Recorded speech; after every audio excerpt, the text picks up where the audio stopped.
2026. Madam Clerk, the roll, please. Jones, absent. Vixen, Here.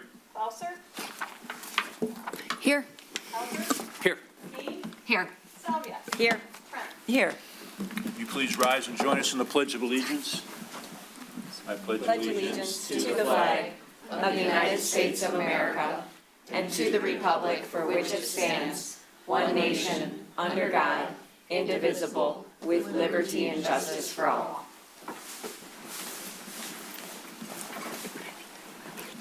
Thank you, everybody, for coming.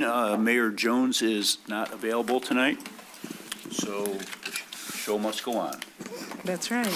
But before we get started, we have a bittersweet event tonight. We have our city clerk, Leanne O'Connor, is retiring after 25 years as our city clerk.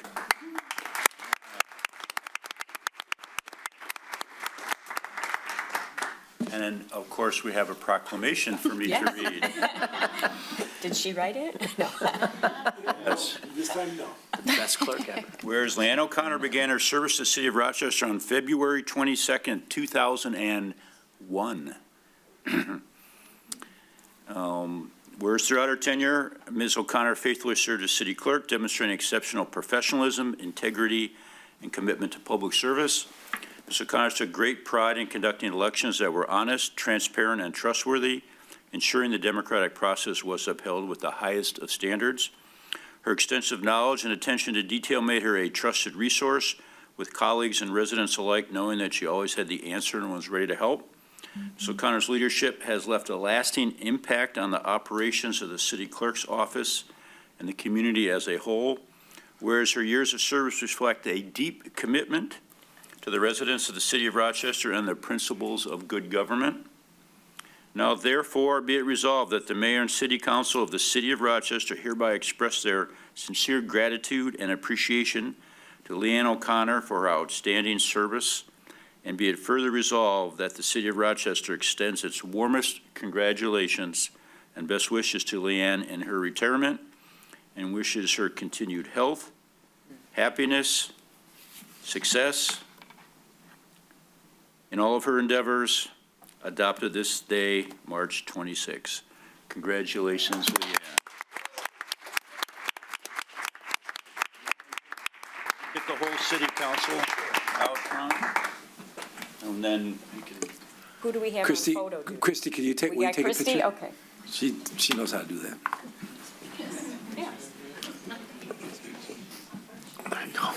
And some flowers for you. Oh, thank you. I thought those flowers were for me.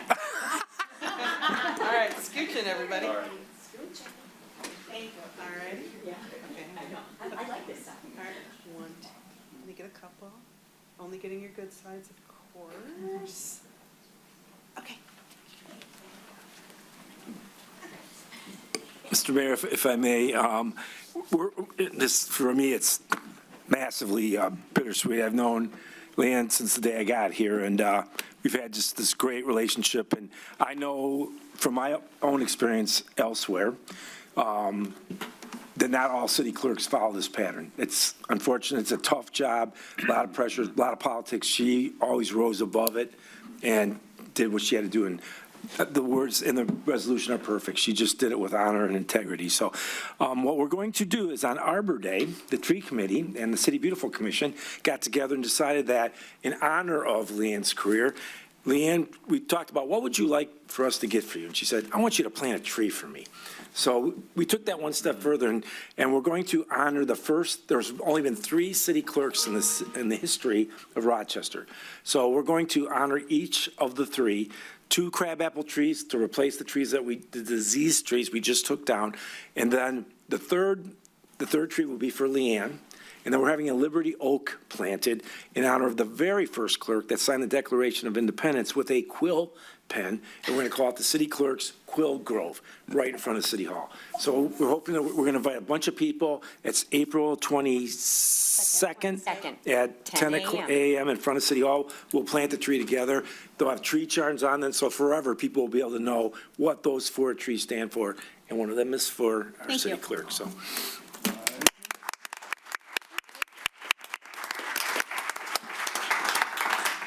O'Connor, would you like to say something? Maybe later, Your Honor, if I could.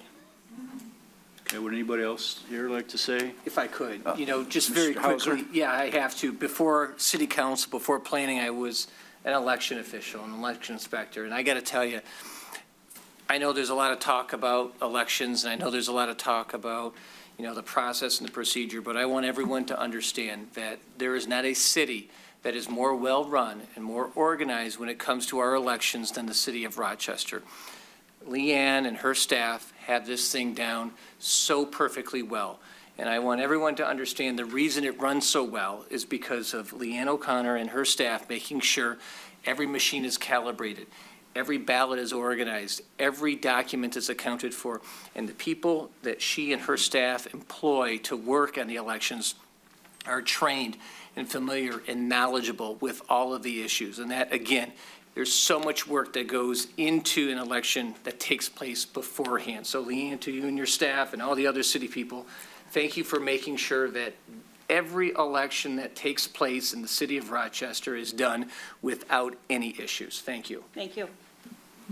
Thank you. Anything further? I'd just like to add my personal thanks. I was actually on the city council when we hired Leanne O'Connor. So I'll take credit for the hire. I voted yes. Good pick. And I've known Leanne all this time. Everything that we wrote, I think, was true. But she really did have the best interests of the city at heart and would chip in and want to help and want to do what was right. So I appreciate that. I appreciate the friendship over the years. And our elections, all these years, there's never been an issue. It's always fair. It's always what we want. And I think that's something to be proud of. So thank you, Leanne. Thank you. Anybody else? Ms. Marilyn, Councilmember Trent? Yes, I may have said this before, but my first encounter with Leanne was when I wanted to plant native plants in the cemetery.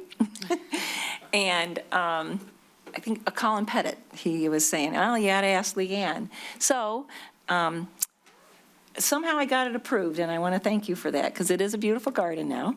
But also, there was other things. They go, well, ask Leanne. So you've always had an answer, and I really appreciated everything you've done for the city as well, as I've got to know you and your professionalism and everything with the way the elections are run. And when I ran the one time, it was just on the edge of our seat, like, well, Leanne's going to calculate it, but she's not sending it till everything is accurate, and that's what we got. Not just because I won either. It was super accurate in 2023.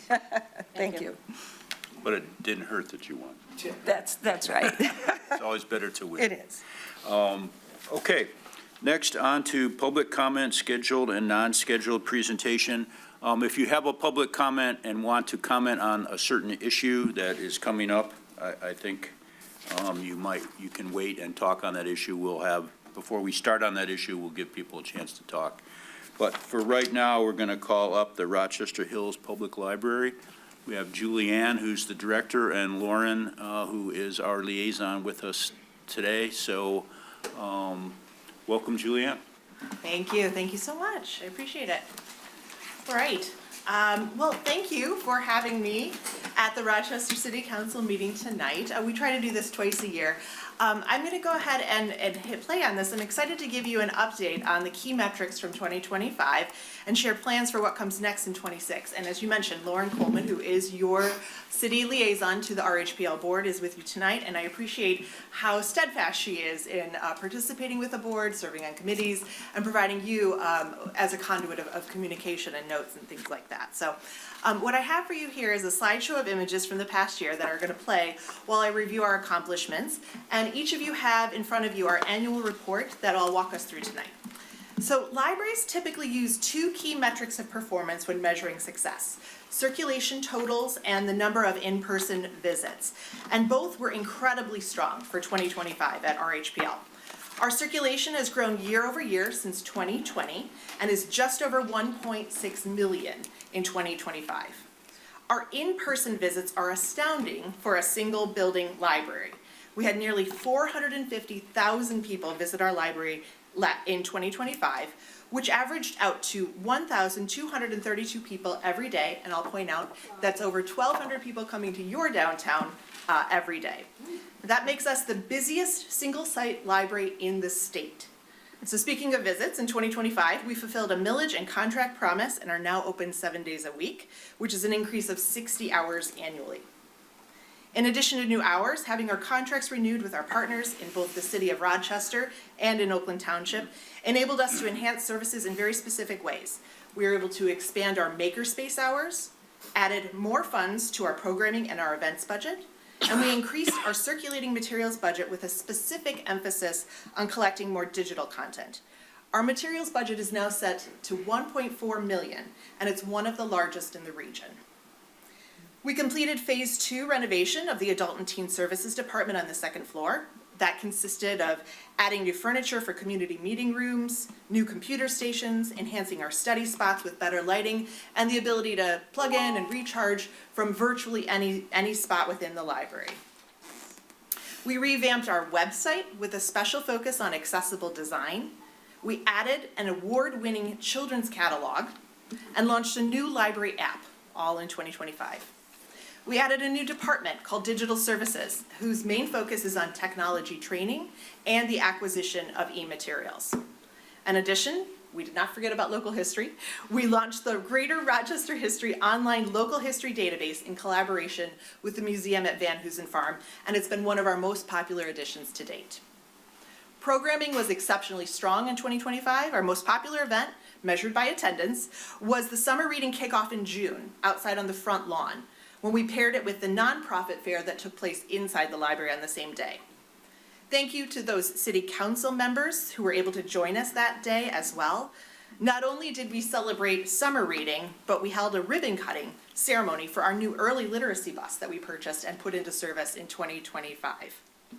The early literacy bus visits 18 local daycares, preschools, and summer camps, essentially turning the library out to the community for those families that might not be able to make it a priority to come into the library on a weekly or monthly basis. Presently, we're in the midst of running a library satisfaction survey, which is something we do every other year. It does close on Wednesday, March 25th, so there still are a couple of days to get in your responses on how we can serve you better. But we regularly seek out feedback from our patrons on how we can improve services, facilities, and the customer experience. On that note, we actually offered an informal survey, a feedback system that preceded this community survey at the end of 2025. We dubbed it Find Yourself Here, and it took place in our lobby last November. Survey responses were collected with big posters, so maybe some of you participated by putting your notes up of what you wanted to see in the library. One of the things we asked was, how do you want to feel when using RHPL? And the answers were not surprising, but they are noteworthy, and they serve as guideposts as we engage in strategic planning. People said they want to feel welcomed, connected, inspired, safe, and then happy/cozy was the tie for 5th place. I would be remiss if I did not acknowledge and thank our generous donors in 2025, which can be found at the back of your annual report. The Friends of the Library are our fundraising and advocacy arm for the library. The Friends made their largest annual donation to the library yet in 2025. $211,000 came to the library through our Friends. Additionally, this past year, we embarked upon a community campaign to help underwrite a portion of renovation expenses to our youth services room. I'm pleased to say we reached our goal of $50,000 with contributions from residents and groups within the service area. This money will specifically enhance our Explore Zone within the library, which is a play-based learning center, and it provides building blocks of early literacy through talking, singing, playing, reading, and writing. So what can we look forward to in 2026?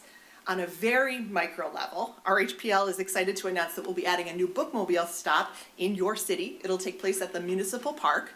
It's actually flipping a stop that used to be held at Rochester Christian University, but since most of their students are on break during the summer months, we figured this was a good way of capitalizing on the fact that your parks are teeming with people in the summer months, so you'll have a bookmobile stop.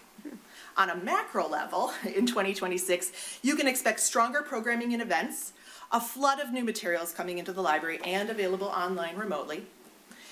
We'll be embarking upon a modernization of the building, which was something we pledged as part of our increased millage promise. So patrons can expect to see a new elevator coming in the late summer, and a complete renovation and reimagining of the youth services room and first floor restrooms in late fall. So yes, we will be entering a pardon our dust phase, but I'm confident that with a long runway, we can make alternate plans, keep the building open during renovations, and emerge with stunning new spaces that inspire and delight. So that concludes my formal presentation. I would gladly accept any questions or comments if you have, either about the year in review or what's coming next for 2026. Thank you. Council? Councilmember Clauser. I can start. I just want to say how much I love the library. I think it's fantastic. I actually have to return the picture of Dorian Gray, I think this week is due. So I just absolutely love it. I love all the things you guys are doing. I think the 1.6 million in circulation, the 450,000 members you said a year, I mean, it clearly demonstrates the ROI, right, that the library's producing. I think the expansion of digital services is great because you reach more people that way as well. I think the community program aligns with a lot of the needs that we see in the community, and I love the partnerships that you have with our museums, the outreach, the maker space, all of that. So a huge thank you to you and your team and everything that you guys are doing. I think it's a great asset, and I just want to say thank you. Thank you. Yeah. Councilmember Salvia. Thank you. Thank you. Thank you for being here. And I just want to thank Lauren. Lauren, you're an incredible asset, and your reports that you send to council, like, I literally have no questions because you give us so much information. It's so wonderful. So I just wanted to thank you. I do have one clarification. With the recent change with the Rochester Hills millage and the new contract with Rochester, I'm thinking I remembered that no Rochester dollars go towards capital. Is that correct? You are correct. Okay. So we defined it as infrastructure in our budget. But infrastructure is segmented with only the millage dollars that are coming out of Rochester Hills. And that was, of course, something that we pledged to Rochester Hills, so we do need to demonstrate ways that we are giving back. But any dollars that City of Rochester or Oakland Township pledges to the library purely end up as operational dollars. Thank you. Councilmember Trent. Yes, I want to thank you for your presentation. I like that it's in a report as well, that it's paper, I can hold it and read it.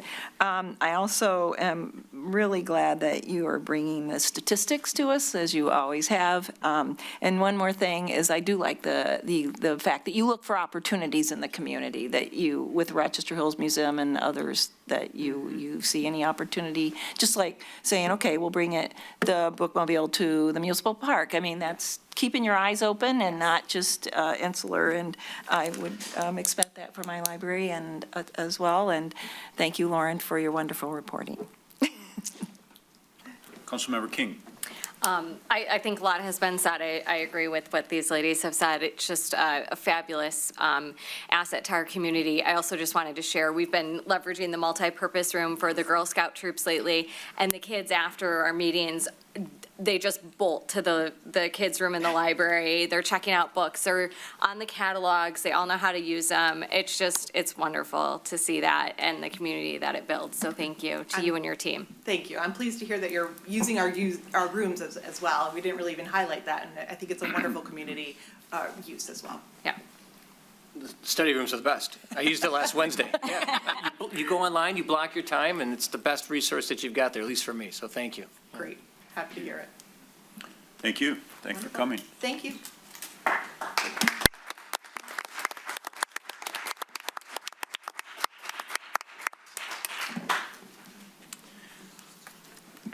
I was just going to say, next, if there's public comment, state your name and address for the record. Hi, my name is Julianne Bossert. I'm actually a resident of Auburn Hills, but I'm here on behalf of the Rochester Area Democratic Club, which of course includes your constituents of Rochester, Michigan. One second, did you want to talk on the flock issue? No. Yes, this is in regards Welcome. to. You can go. Sorry, I was just trying to help. This is in regards to the resolution that the Rochester Area Dem Club recently passed, and you all should have a copy in front of you. I'm not going to read the entire resolution and all the bullet points that it encompasses, but I will just give you the bullet points that our Rochester Area Democratic Club, we passed this resolution unanimously with our general membership, and we are urging the cities of Rochester not to assist U.S. Immigration and Customs Enforcement in civil immigration enforcement activities. We are urging the City of Rochester's Police Department, which serves all residents of Rochester and plays a critical role in ensuring public safety, community and trust, and effective law enforcement, not to comply with ICE enforcement issues within the city. Of course, this is nothing in the resolution is intended to limit the police officers to comply with, or any obligation to comply with lawful judicial warrants, court orders, applicable in state or federal. We just want to make sure that the cities in our community reaffirm their commitment to public safety, public trust, and continue with community-based policing that ensures that all of the county residents can interact with law enforcement without fear. I would also like to point out that the state of Michigan is currently putting forth a bill, the Michigan bill SB 508, which would prevent Michigan law enforcement from carrying out immigration actions such as arrests, interviews, surveillance, searches at schools, places of worship, courthouses, funerals, weddings, and so forth. So this is going to be taken up with the state, and we just urge that the City of Rochester support their constituents and what we want in community-based activities and enforcement. Thank you for your time. Thank you.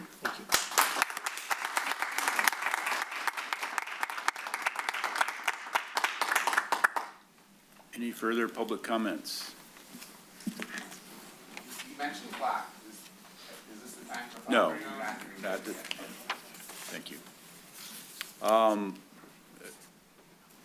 Megan, are there anybody online? We do have one caller with their hand raised. Okay. Whoever has their hand raised? Caller 869, can you unmute? Hello?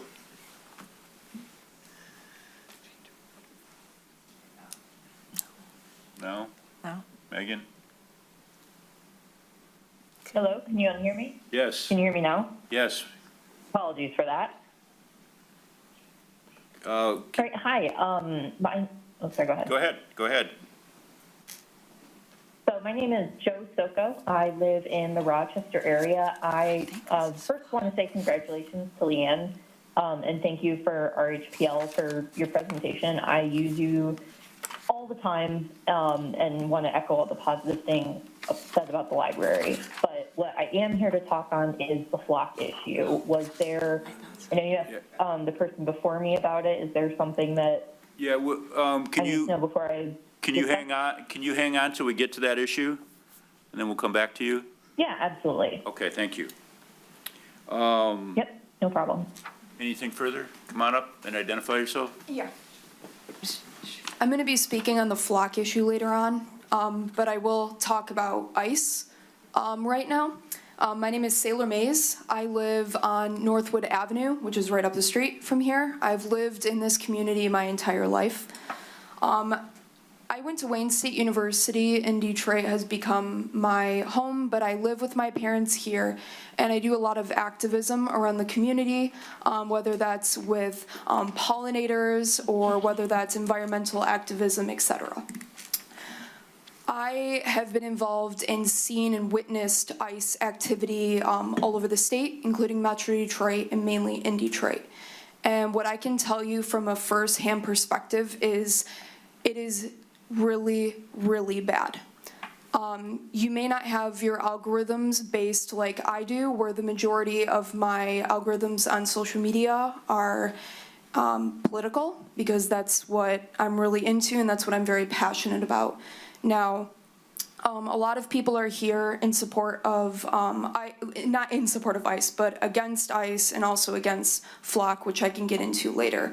But I've seen people being taken out of their vehicles who have valid immigration documents and seen them leave children in the back of vehicles and take their parents away, and they're gone. And it's very hard to access them and figure out where they're at. And with a 24-hour span, they are taken to detention facilities in Texas the majority of the time, which have different legal obligations than the state of Michigan does. So it's very hard to find legal access for these people. And again, I'm not coming here with an organization. I'm coming here telling you what I've seen, and this is not the only instance of this happening. This is happening all around the country, and this is happening in Rochester. Yesterday, ICE was spotted in Rochester Hills and was spotted in Rochester. And they've detained people at the Walmart that's bordering the city of Pontiac, Auburn Hills area in Rochester. So it's here, it's in our communities. They're being very sneaky about it. They're not coming in with ICE written all over their chests. I mean, I've witnessed them stalking individuals and watching their patterns and then hitting them on a certain day. And again, when there's left vehicles in the parking lots or in the middle of roadways with children or animals in the back, that's when I think everybody should have a huge problem. And it's gonna keep coming and it's gonna keep going if we don't stop and we don't act now. That's what I wanted to say. Thank you. Thank you.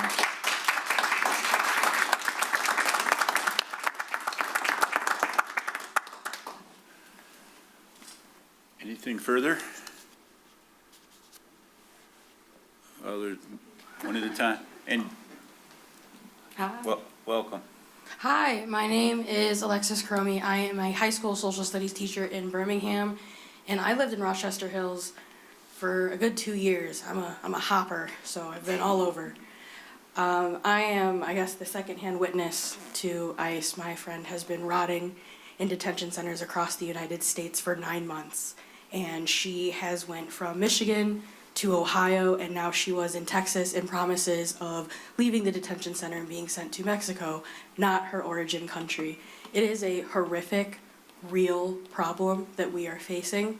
And as a social studies teacher, and I'm sure as intelligent adults, never in our history have we ever built camps, and it was good. That is all I'm going to say.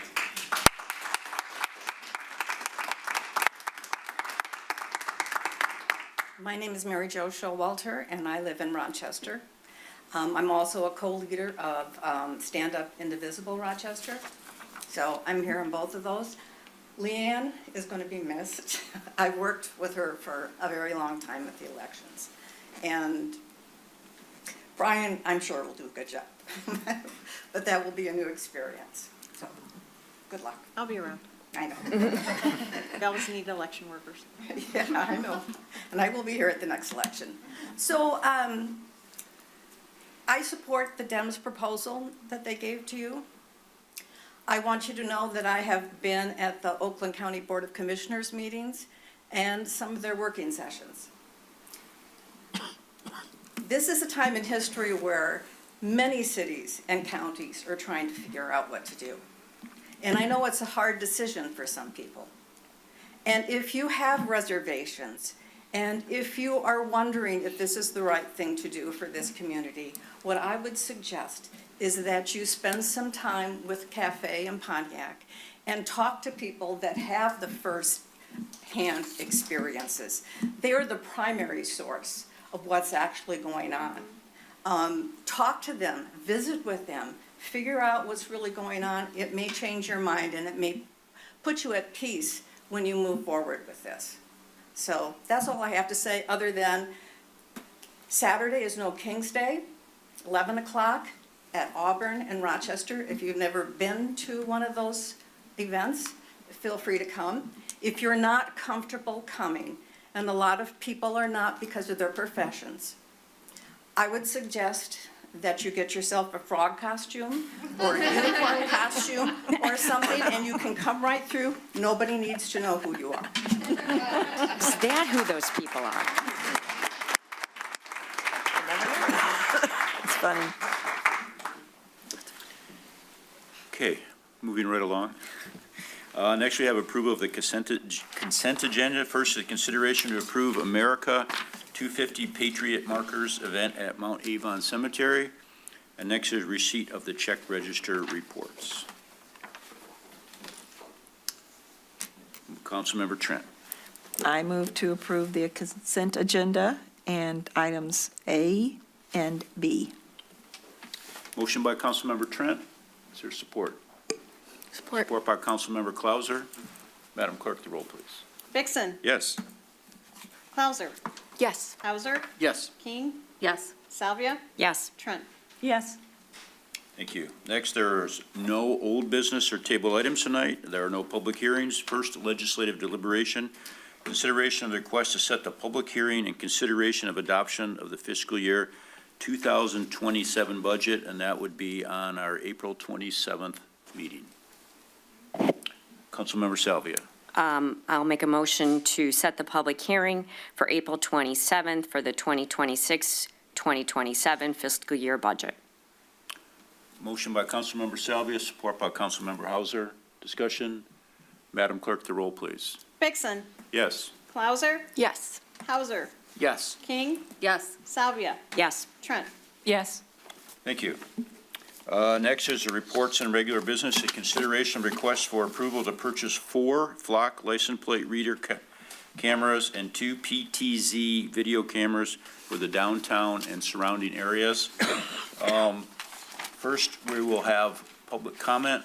Then we're going to have the police chief do a brief presentation, and then we will have council discussion.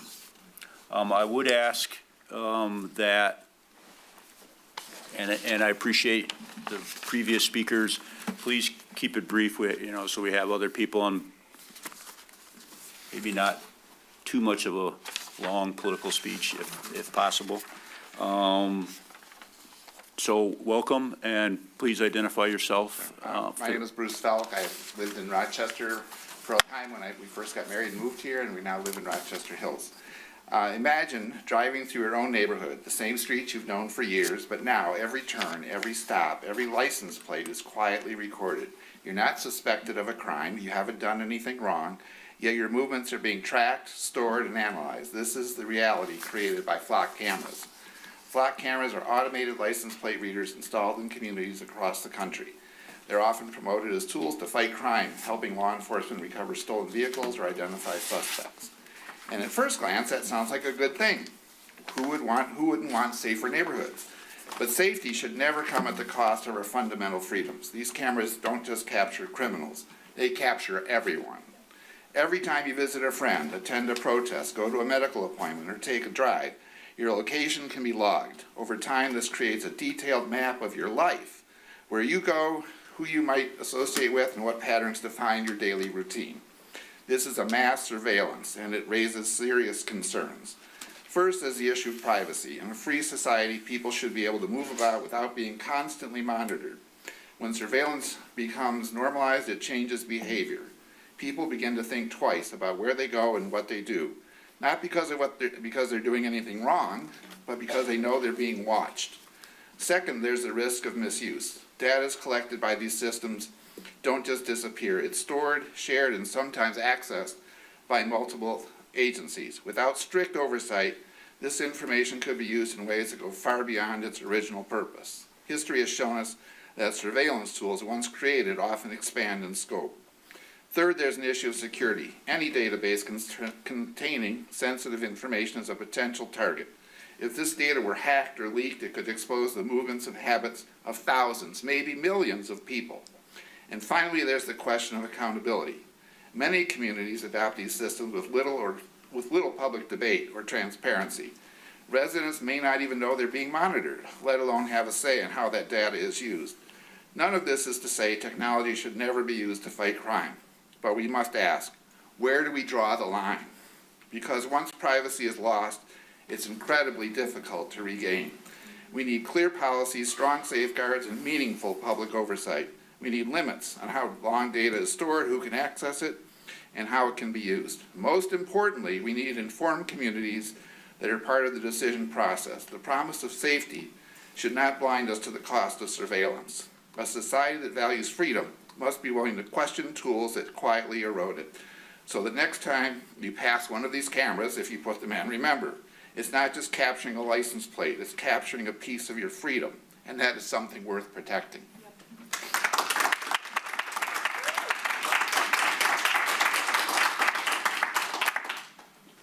Hi everybody, my name is Alex Hawkins. I live on Mill Street here in Rochester. I'm here to talk about the flock cameras. Mayor Pro Tem, council members, fellow residents, thank you. My name is Alex Hawkins. I'm a resident of Rochester and a reserve law enforcement officer for Oakland County. I support giving our officers the tools that they need, and I'm not here to oppose license plate reader technology. I'm here because I have serious concerns about the specific vendor of flock safety, and I believe that we should evaluate alternatives and establish a formal policy before signing any contract. Here's what the public record shows. In 2025, federal agencies, including Customs and Border Protection and Homeland Security, accessed Flock's nationwide network through undisclosed programs. Flock's own CEO admitted that the company clearly communicated poorly and failed to create proper controls for federal access. A single federal query can search over 80,000 cameras nationwide. This is already happening in Michigan. Ferndale, right here in Oakland County, terminated its Flock contract last November after discovering that the national lookup feature had been secretly enabled. Their police chief said that the community lost trust in the company. Ferndale vetted 4 alternatives and selected Axon, which provides full local data ownership. Bay City rejected Flock outright, and Kalamazoo suspended all external access after audit records revealed searches tied to immigration enforcement had been run through their system. Nationwide, multiple municipalities have canceled Flock contracts, and the Michigan State Legislature is currently responding with bipartisan bills to regulate this technology right now. Rochester Hills already has Flock cameras that surround the city of Rochester, and there's a website called DFlock where you can see where all the Flock cameras are. And so for people entering or exiting the city of Rochester, north, east, south, or west, the city of Rochester Hills already has Flock cameras that capture those license plates and run them. So my simple ask is to make sure that we are evaluating alternatives and establish a use policy first. Our officers deserve effective tools, and our residents deserve to know that their data stays in Rochester's hands. Thank you. Thank you.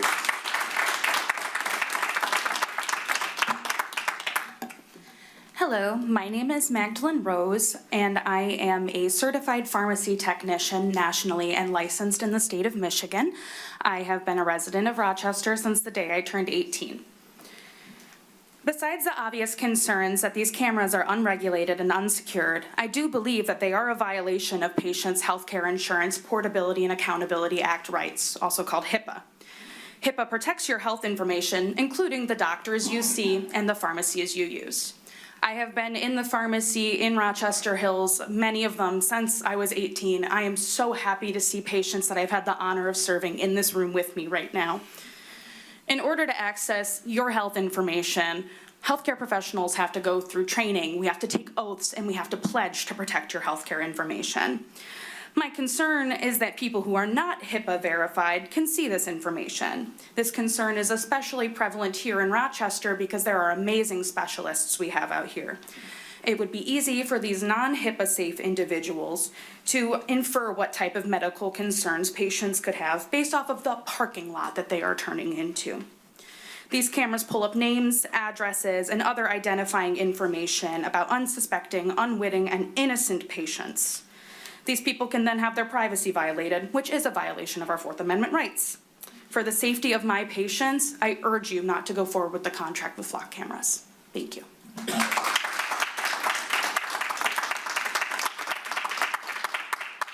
Good evening. You're back. You're back. Yes, I'm back. Good evening. My name is Salem Mays. Like I said, I live on Northwood Avenue, and I thank you for your time today. I wrote up something this time, so it's a little bit more concrete. I've lived in this community my entire life, and I'm here to address my concerns regarding Flock cameras and potential contracts with them in the city of Rochester. Flock is a company that partners with Palantir, the largest defense contractor in U.S. history, who has a huge controversial history with privacy violation, helping aid international war crimes, and being utilized as a mass surveillance system all across the United States. Not only do these Flock cameras use AI to track and take photos and monitor populations, which are terrible for the environment, as we know AI in general in data centers are terrible, and a few instances of Flock cameras actively hurting communities are as follows. Christiana Elser was accused of package theft in Denver, Colorado, as police used flock cameras with AI to track down her and the people involved, and they used her as the criminal, and she had to fight for her freedom because Flock falsely identified her vehicle license plate.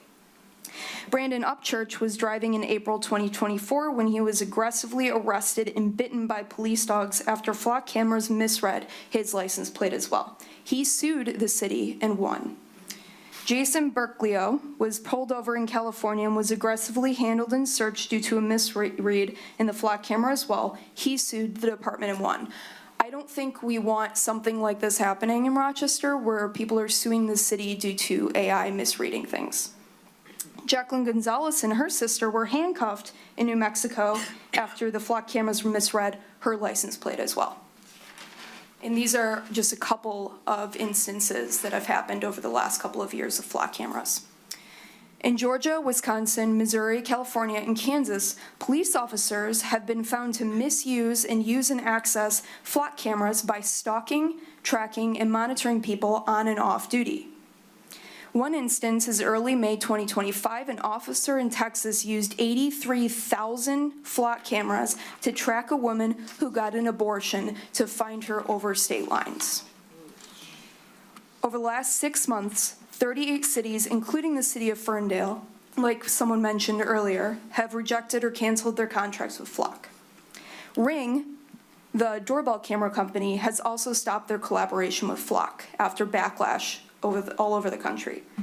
In Metro Detroit alone, we have 2,533 flock cameras.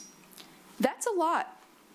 We already have a massive privacy issue already happening across the United States. Why increase the problem right here at home? These cameras are a huge privacy and mass surveillance issue. They've been used to track protesters and immigrants to moderate people's day-to-day commute. Where is the data stored? Who can access this data? What are the guardrails? Are we covering up this massive surveillance state implementation and placing a, quote, but safety bow on the top? I urge the City Council to join over the 500-plus individuals who have signed the Oakland County Cancel Flock Safety Contracts petition and not allow flock in our communities. Thank you.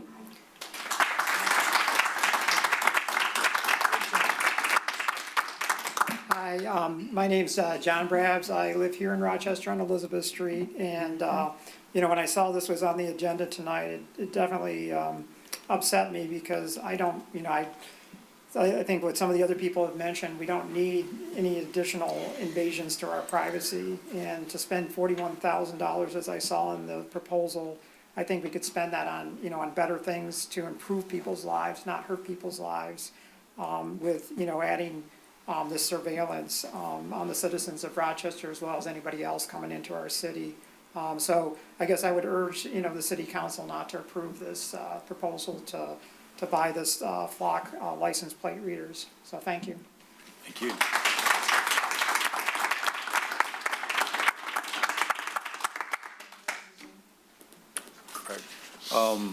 Megan, you had that person who wanted to speak? Joe. On the flock. Hi, caller 869, you can unmute. Hello, can you hear me? Yep, welcome. Hi, thank you. My name is Joe Soko. I've been living in Rochester for about 3 years now, and I've fallen in love with this city. Growing up in Flint, this is where I now call home. And as a cybersecurity professional and with, this great city in mind, privacy is one of the core principles that I work with every single day and is absolutely worth protecting. I have very serious concerns that are substantiated by multiple reports and some of the other things folks have talked about today about implementing Flock and how it can be accessed by not only cyber criminals but federal agents, even though better, more accurate options for technology may be available. I also don't think that this surveillance technology would serve the residents of Rochester or our tourists any positive benefit. Rochester is a town where everyone should be able to live, explore, and feel safe in, not followed. I would like to urge you to not move forward with the Flock camera contract and instead explore your options. I think that this money could be better spent elsewhere in Rochester, such as fixing roads, historical restorations, park improvements, or any other communal projects that you guys are currently working on. So thank you for all the work you're doing, but I think that it would be a mistake to implement this contract. Thank you.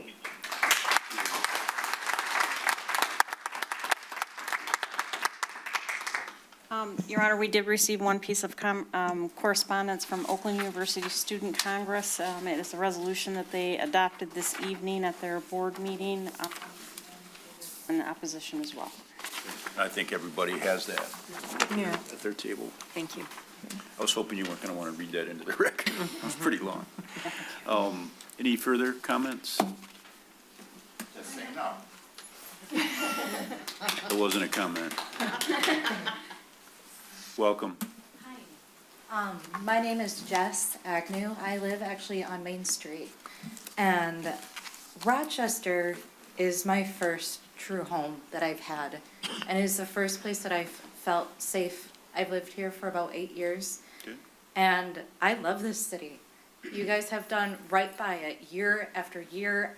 I am so proud to bring friends and family to this city for picnics, game nights, open mic nights, music. There is a joy and a community here that is worth protecting. And from everything everybody has shared today and from all the information that's out there, I feel like we are being pushed in a direction that we don't fully even understand yet.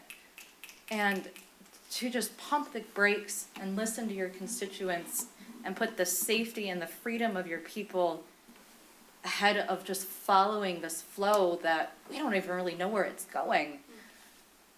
I think you would continue to do well by your community to not support moving forward with these flock cameras.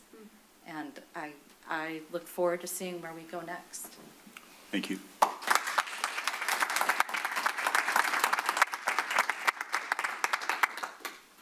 Any further comments? Okay, thank you. Again, thank you, everybody, for coming out. Now, the public comment part of this issue is closed, and now we're going to have the police chief give he said a brief presentation. His words, not mine. Good. It'll be brief, I promise. Thank you. No. Let's see if I can get on here. I think our flock representative is online. Yes, Chief, I'm right here. Let's see here. Okay, I hope I can see this. I forgot my copy. Good evening, everyone. First of all, I want to say thank you for everyone coming up here. A lot of things you said made a lot of sense.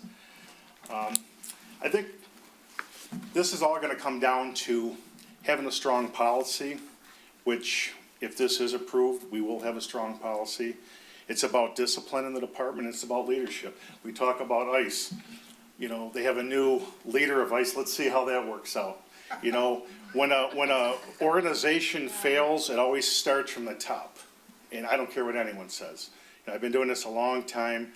It's all about leadership. And if you have improper leadership, that everyone's going to follow. And it's unfortunate. I'm not saying every ICE agent does bad things. You know, from what I've seen on TV, I didn't like it, but you know, we can only strive to do better. So let's talk about flock. We've talked about this before in our budget meeting. I just want to make a presentation. I have a flock representative. He can talk about privacy issues. Obviously, there's some issues. You know, I'll talk about there's a license plate reader and a flock video camera. So we're talking about two different things here tonight, not just the license plate readers. I'll talk about the advantage, the needs, the placement, the privacy and security, and the cost. So, the flock cameras. They call it the vehicle fingerprint technology. What it does is, it's basically a high-speed camera that takes pictures when you pass this camera, multiple pictures. It takes a photo of your vehicle. You will know the color, make, body, style, the license plate number, what states, if there's a missing license plate. So basically, it's taking a picture of the rear of your vehicle. It doesn't take pictures of the person driving the vehicle. That's it. It doesn't give any information out who's driving the car, who's the registered owner, where they live, where they work, nothing. It's a license plate only. And by the way, you have no expectation of privacy for your license plate. A police officer can run your license plate at any time for no reason. What a flock camera does not capture, again, personal information, facial recognition, other personal identifiers. It does not follow every move you make. It just records where you're at that time, the date, the time, and that intersection where that camera's at. If that camera followed you every movement in a parking lot, into a certain doctor's office or Kroger parking lot, we have technology for that. It's called a tracking device. You have to have a search warrant signed by a judge. And if someone's following you with a tracking device on their vehicle without a search warrant, they will be terminated and prosecuted. That's the LPR reader. Now we're talking about the flock video camera. This is what I'm really interested in. So downtown, I don't know if everyone here has been to some of our events. We had at our lighting ceremony, we had 50,000 people in 3 blocks. 50,000 people, 3 blocks, 0 cameras down there. And I'll be honest, and I'm gonna say it again, it's police chief, I had to bring in 7 different agencies to help with security on this, and that's just not for Chris, or for the Lanyap, for Chris Kringle, for the Christmas parade. It's nerve-wracking if something did happen, and I don't have eyes in the sky to tell me what's going on, or the dispatchers to monitor what's going on and telling us, you know, if someone's shooting a gun or running. I have nothing. My hands are tied. I'm the one that's going to be on Channel 2 answering questions. These cameras have AI technology. Let's say we have a certain area where maybe there's a lot of break-ins, or we have an area that needs to be secured at night. You know, sometimes we have events on 4th Street. There's stuff left there all night. We can set the camera up just to monitor that particular area so the dispatcher doesn't have to constantly watch the screen. It will send an alert to the police officers that someone's in that area. These cameras can be used in the parks. They can be at intersections. What I'm proposing, I'll show you next. There's solar, AC power options. They have 360-degree angles. They can zoom in at 1,624 feet. Why flock cameras in Rochester? Again, our dynamics of downtown have changed. They really have. We have more people coming down here. We have a lot of media that want to cover a lot of our events. So what that's doing, they're helping us market the events. They're helping us advertise for the events. Again, as the police chief, it's my job to come up with innovative ways to make the area or our community safe. That's all I want, is people to have fun and to be safe. This technology makes me feel good. We're not sitting there in dispatch and zooming in on people and watching you every move you make. It's there for safety. Will enhance clearance crime rates? Yes. You read it, you hear on the news all the time about cameras. Cameras and lighting are your #1 deterrents for crime. I don't care what anyone says. Cameras and lighting, #1 deterrent. So, in respect to these flock cameras, if someone's coming in our town that's wanted for murder or armed robbery, and the camera picks up the plate, the officer instantly will get an alert in the car and tell them that this vehicle is in town and the person's wanted for murder, or the registered owner, the car's got to be attached to the person. Why wouldn't I want to stop a car with somebody that's wanted for murder? What if somebody was missing or kidnapped, and I could stop that car and recover that person and send them home safely? Why wouldn't I want to do that? It just doesn't make sense. This also assists other police agencies solve crimes. I've used flock cameras in my other agency, and I was part of, we solved 4 homicides by using flock cameras. Again, why wouldn't I use this technology? We have fingerprints, we have DNA technology, we have phone pings, we have trackers, we have flock cameras, we have facial recognition, we have drones. That's all the technology law enforcement uses nowadays. I don't hear anyone complaining about that. I will. Okay. You guys. You go to the casino, your plate's getting captured. You go over the border, your plate's getting captured. Every single day you drive, your plate's getting recorded. Mine's got recorded probably 100 times today. The thing is, I'm not doing anything wrong, so I don't have anything to worry about. You know? Ask yourself every single day you drive your car, how many issues have you had with flock cameras? We don't know. Exactly. Anyways. Chief. Elimination, if we don't get the flock, let's say we don't have flock cameras, okay? For us to do an investigation, let's say someone's house was broken into, and I want to get into the flock system, they have a description of the car, and I have to pay $12,000 a year with no cameras just to have the membership. I just want you to keep that in mind. We're almost done here. So the camera placements, I'm only asking for 4 license plate readers, just 4. Our neighboring city has 54, and the county, I believe, has over 300. I'm asking for 4. 2 on Main Street, because that's the main thoroughfare, and I'm asking for 1 on University and 1 on Parkdale. I since changed my mind. I don't want the one on Parkdale anymore. I'm going to request for 3 live cameras downtown instead, so we would only have 3 cameras, same price.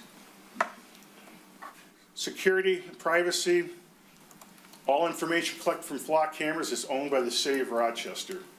If another agency wants our information, they have to seek permission from us. And I will have the flock representative talk to you more about security. The norm is 30 days we retain that information. I know there's a House bill, I think it's 5498. I don't know if that's going to be enacted or not. There's a lot of activity on it. They want 14 days. That's fine. Flock provides an audit report. I'll show you what we get. That's in the next slide. The city must develop a policy for flock use. That has been completed. And again, if this House bill passes, we abide by the rules. Whatever the law says, we're going to comply with. If you want to access a camera, you can't just arbitrarily go into the system. You need a complaint number to go into the system, and I need a reason why you're going into the system. And if you violate that, just like we have criminal histories, if you want to run a criminal history, you have to have a complaint number. I can't, if not, we'll lose our lien, and there's been officers that have been prosecuted.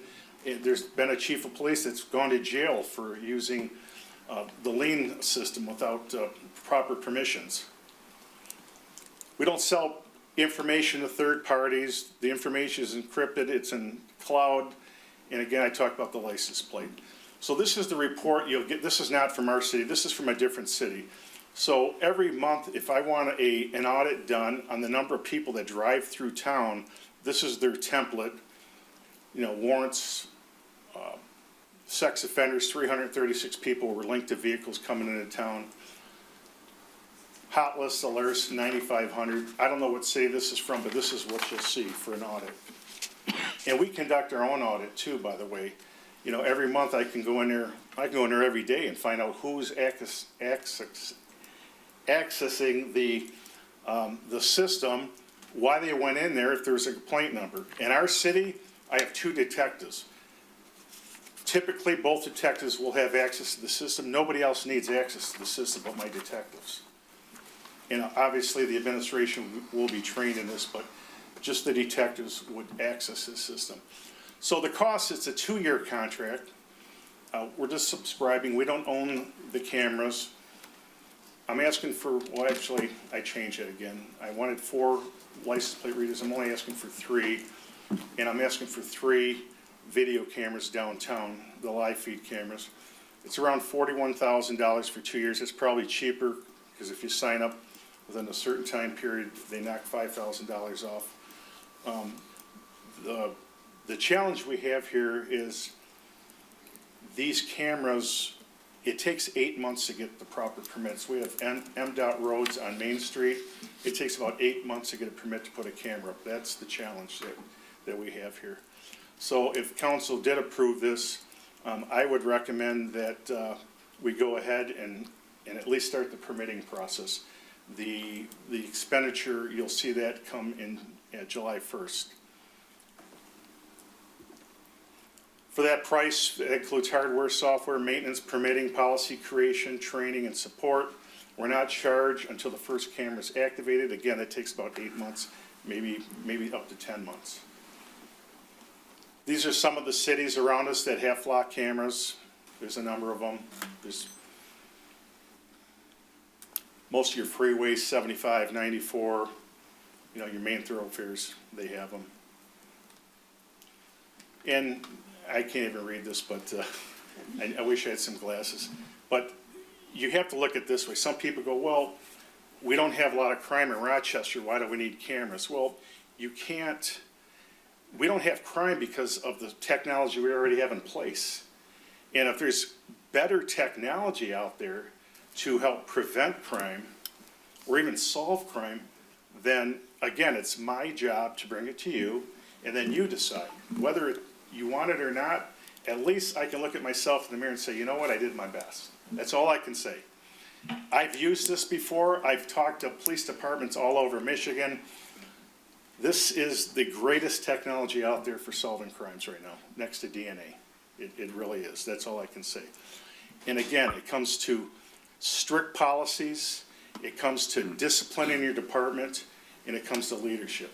I mean, it's a lot of these departments you read about, I don't know if that's true or not, but if it is true, then shame on them.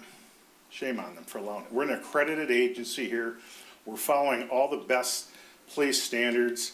And what can I tell you? I mean, again, I'll say it again. Last year, our officers had 2 complaints, citizen complaints, from all the contexts. So that shows you the quality of officers that we have in town.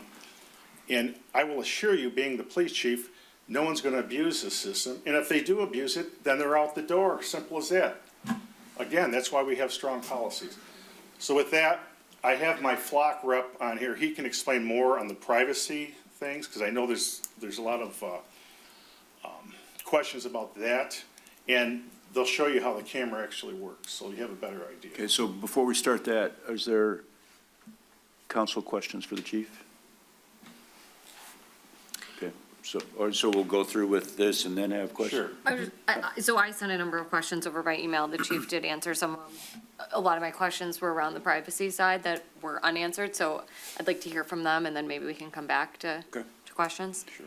Okay, so you want to introduce who this person is? Yeah, I think it's, I don't know, is Joe coming on, or there's a couple people. It's me, Chief. How you doing? Is that, who's me? It's Augustine. Can you hear me? Oh, there you go. Can we see them? Can we get, do I have to shut this down to have him show you? You have to share the screen, but does he, Maybe his Jason name can and, help. his name and position and where he Yeah. is? Just a little more information Yeah. would be good. Yeah, definitely. Council, thank you for the opportunity, and Chief, thank you again. Council, my name is Augustine Campuzano. I am based out of Austin, Texas, and I am the account executive for Rochester PD here at Flock Safety, and I've been with Flock Safety for a year and 7 months going now. Thank you. Welcome. Thank you. why don't Thank you for you- the opportunity. Yeah, why don't you Go ahead. talk about some of the privacy issues? Or how Yes. were you, I guess, I'm paraphrasing what how do you protect the privacy of the information of our citizens, that kind of thing? Yeah, so first and foremost, I will say I have one of my other colleagues, Kerry. He is also going to be speaking on that. He just texted me. He's having some technical issues with his Wi-Fi, so hopefully he can get on to answer more in-depth questions. But I can definitely provide context to some, but I will not be able to answer all of them, so I do apologize about that. I want to be straightforward and upfront with that. So to start with a little bit of the privacy, 30-day retention. Permanently, the data is permanently deleted after those 30 days. The only people that can access that data is Rochester PD, and if any other agency that does partner with Flock, that being over 130 agencies in Michigan, does want to use your guys' data, the chief himself has to approve it to be able to access that data. And some of the ways that we protect your data is through the audit logs. So we have 2 forms of audits, and we actually encourage that we have an auto reminder system within Flock law that encourages the chief to at least do audits quarterly, if not more, depending on the policy that you guys want to accept and approve. And the two audits that are in the system is one internal audit of his officers. So it would say who the officer is, what they searched, why they searched it, and when. And also a network audit if there are agencies that the chief does want to share his data with when it comes to working together to solve crime and be able to work together more in a higher level. We have a network audit of him seeing, okay, of these officers in Rochester Hills or let's say Detroit PD, he can then see in that audit to see who has used his data and searched it and why as well.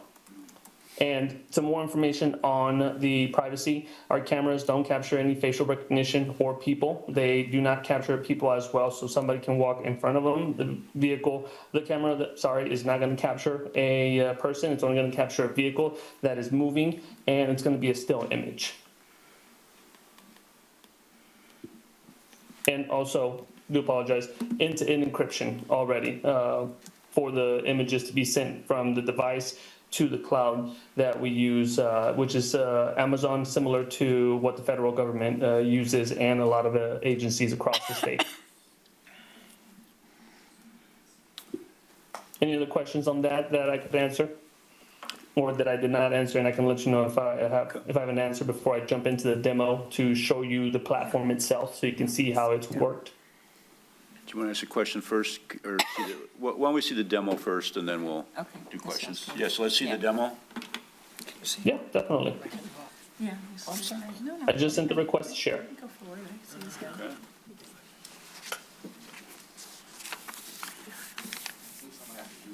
Okay. Yeah, someone needs to allow him. Oh, I got it. Thank you, guys. Can everybody see my screen? Yes. Okay, perfect. So before I start the demo, some context. Of course, as Chief said, he's evaluating both the license plate reading camera and the live video. Some context behind that is for the LPR camera, the license plate reader camera, the reason why the chief is evaluating that solution is for two reasons. One, officer efficiency for investigations, and also enhancing the proactive policing that he already provides for Rochester PD. And what I mean by that is with our cameras, because we are integrated with Lean and NCIC, any vehicle that is wanted on those national and state systems, once they pass the camera, then an alert gets sent via text message to officers on patrol to alert them of the vehicle that has passed through the camera.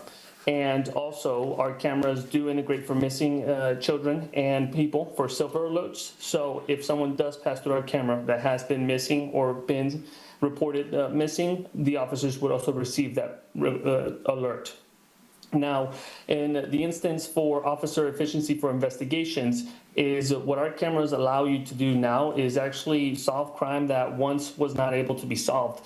And so let's say, for example, out of the downtown area, there is a car break-in. And once officers respond, they receive a description of the vehicle. And due to having no live video cameras, it's sometimes very difficult for the officers to generate a lead and continue to follow up on that to eventually bring that suspect to justice. And so what our cameras allow them to do is collect evidence that is non-biased on vehicles that are being passed by, and when the officers take those reports, they're able to enter that information into Flock to generate a plate for the vehicle that matches that description from when they were on site with the individuals that experienced that crime. And so to do so and even access the system, you'll see investigative purposes. This is something that is required for Flock. They have to enter reason, case, and offense type.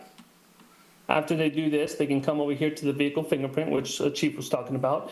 And let's say that in this example, they said that it was a pickup truck, it was a white, and it was a Ford. And it had stickers. That's all they remember. Because we can identify bumper stickers, window stickers, toolbox, top racks, and back racks. That was the other thing, stickers. You then come in here into the date of the incident. You set it, apply your filters, and run the search. As I said, only officers are able to identify or perform these searches.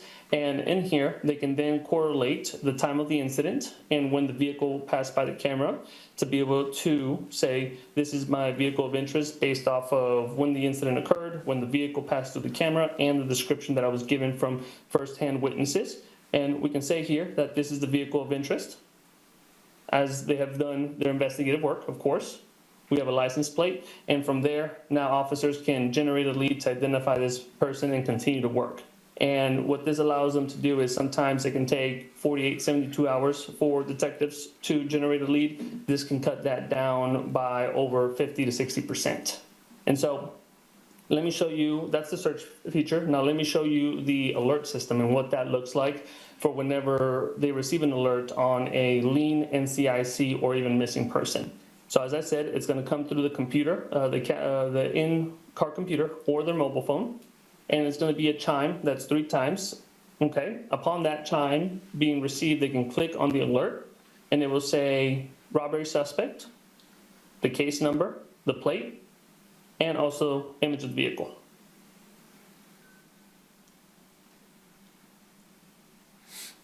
And it gives you the location of the camera that it passed by. So now officers can begin to move en route to that location. So the next item that I want to show you that the chief is also evaluating is the live video camera, okay?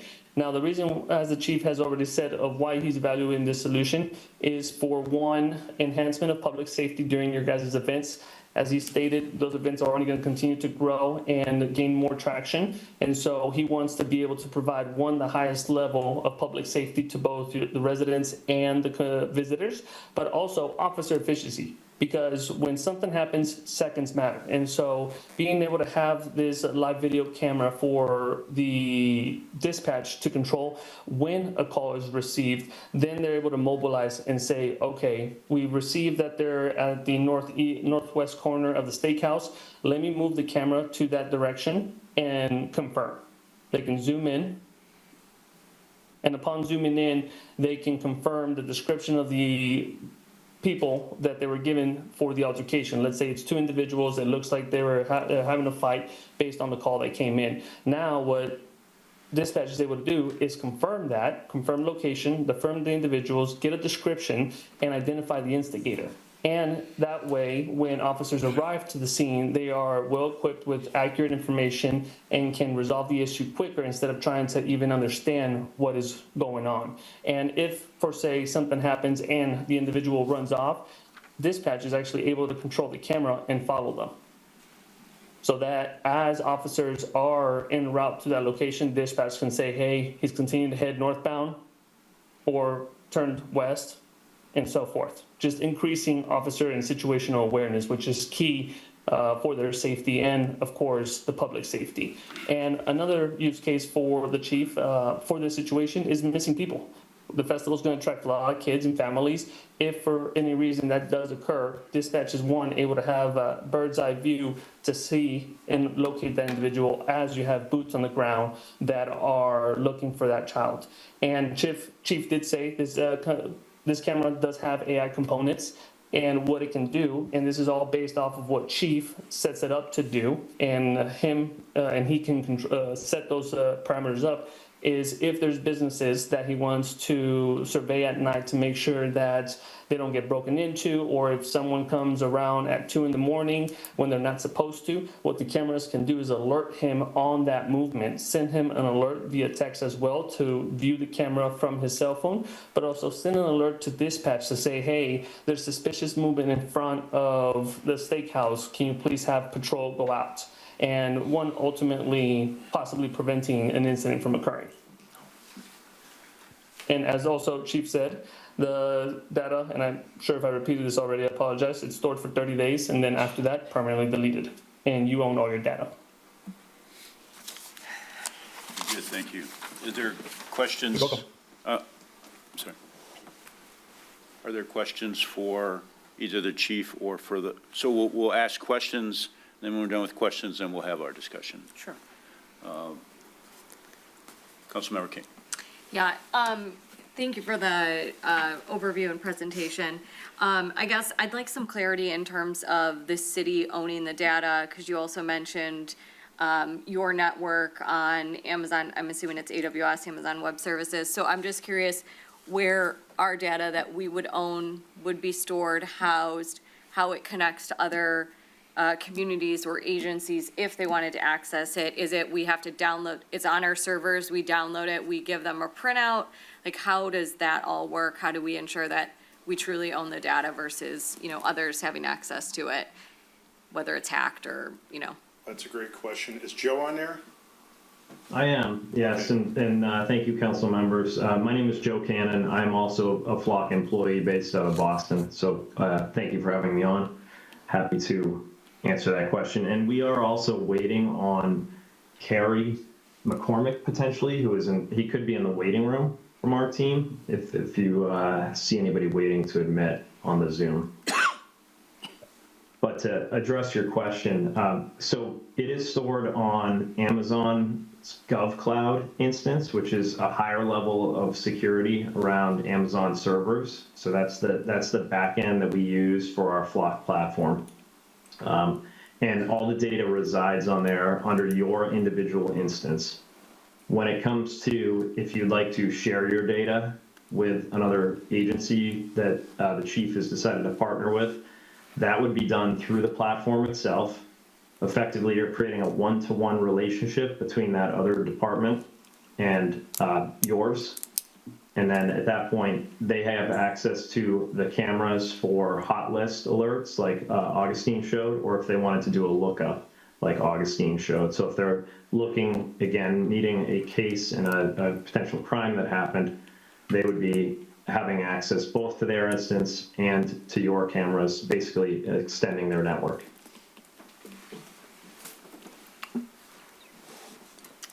Councilmember King, anything for Councilmember Salvia? go ahead. So I'm not sure if this is a question for Joe or who from Flock, but like for individuals, when we're purchasing cameras for our home, you have an option to have local control and have it on a jump drive in your house. Is there an option with Flock to have the city of Rochester have local control of our data? Could you clarify, do you mean like actually storing all the data on your own infrastructure? Yes, on our own infrastructure, not on, maybe on our cloud, not on an Amazon cloud or a Flock cloud. Yeah. So our subscription is via the Amazon Web Services GovCloud. So it's all stored on there. The police department does have the ability to download images if they would need it for an investigation purpose, but it isn't set up in such a way that you could separately just have all the images go to, say, your own server or your own cloud instance. So it's required as part of the subscription service. Yes, yep. We use as we mentioned the Amazon Web Services GovCloud on the back end. I have a question. So, Chief?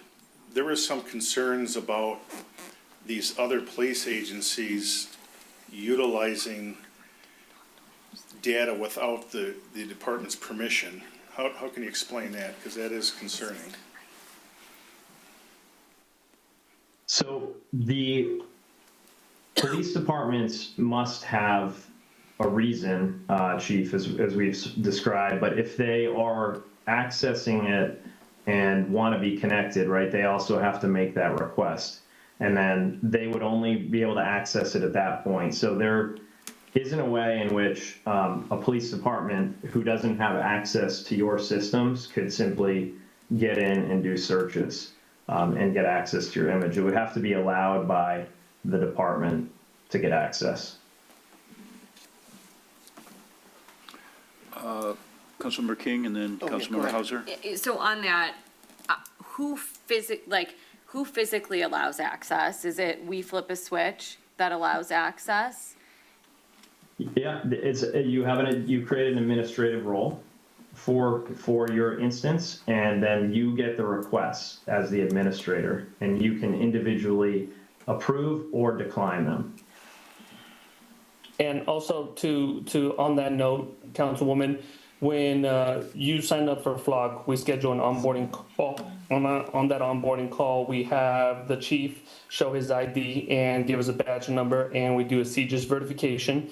That goes all through the state of Michigan for lien and NCIC at the federal level, so that we can approve and confirm that this is who the individual or that the chief says he is. After those checks have gone by, then we are able to create the account on our side with the access to the network so that the chief can then create accounts for his officers to start using. Does that answer your question, Councilwoman? Yes, I get, like, we can say you're authorized, but then do we physically have the control, or could somebody else still access the information? Like, it doesn't sound like there's a physical, like a switch that we flip ourselves and have control over. We can approve or decline, but somebody can still access that information.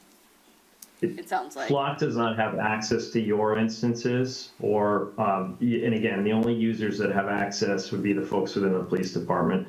And that includes, federal agencies. Flock does not have a contract with DHS or ICE. And there's a lot of information out there that may state otherwise, but we do not. Federal agencies are also excluded from the nationwide or statewide network. It's a separate jurisdiction, effectively a federal jurisdiction. So it's not any auto approval that a federal agency could get in or share, request sharing without your knowledge. You, as the police department, would have to approve any requests for sharing from any agencies, whether it be federal, state and local, or a local jurisdiction as well. So there's no other way to provide access to other agencies other than the users of your deployment.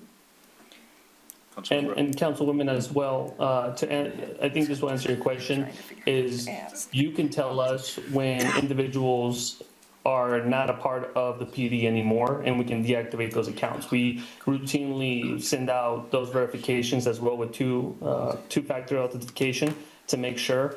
And as well for the lien access, the state of Michigan or Michigan State Police controls that access. So Chief, correct me if I'm wrong, but every 90 days, they require all agencies that access their database to be recertified. So there's multiple layers of checks and balances that are in place to make sure that the users that are on the platform are officers from the community. Sounds accurate. Councilmember Hauser and then Councilmember Trent. Just a quick question here, and I'm trying to understand, and maybe this is more of a discussion question, but maybe, Chief, what's the policy and the determining factor to share that information with another agency? Do you see what I'm saying? So if you get a call from Shelby Township or Oakland County Sheriff, right, what's the litmus test that you use to say, okay, I'm going to give you access to our information? Well, what's nice is we have pretty solid relationships with all the organizations around us.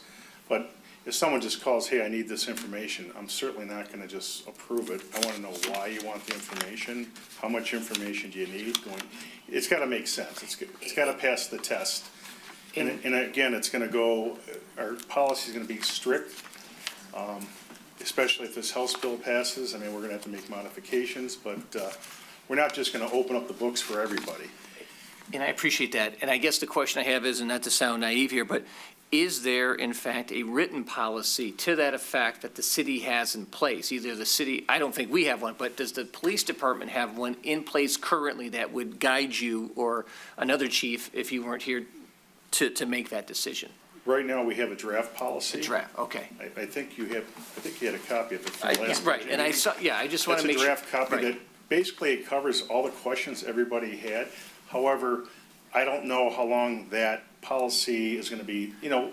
With any policy, it's just a guide. We have to review it every year, and we make the appropriate changes. And again, if this House bill is enacted, we're going to follow the law. So, right. We'll have to change it up because there's a lot of provisions about use and how much time you can store information, and there's privacy and mainly transparency. They want the policies posted on your website, you know, security policy, the policy with the flock cameras, that all has to be on your website, how many hits you got, how many arrests you made, disclosures. There's a laundry list. There's probably 50 different things that they're requesting if this gets enacted that go online so everybody can see what's going on. And that includes misuse. Misuse, if someone misused this, I have to disclose that and explain what the consequences were for that misuse. So there's a lot of transparency. Thank you. Councilmember. If I can say something real quick on transparency, I'll be quick.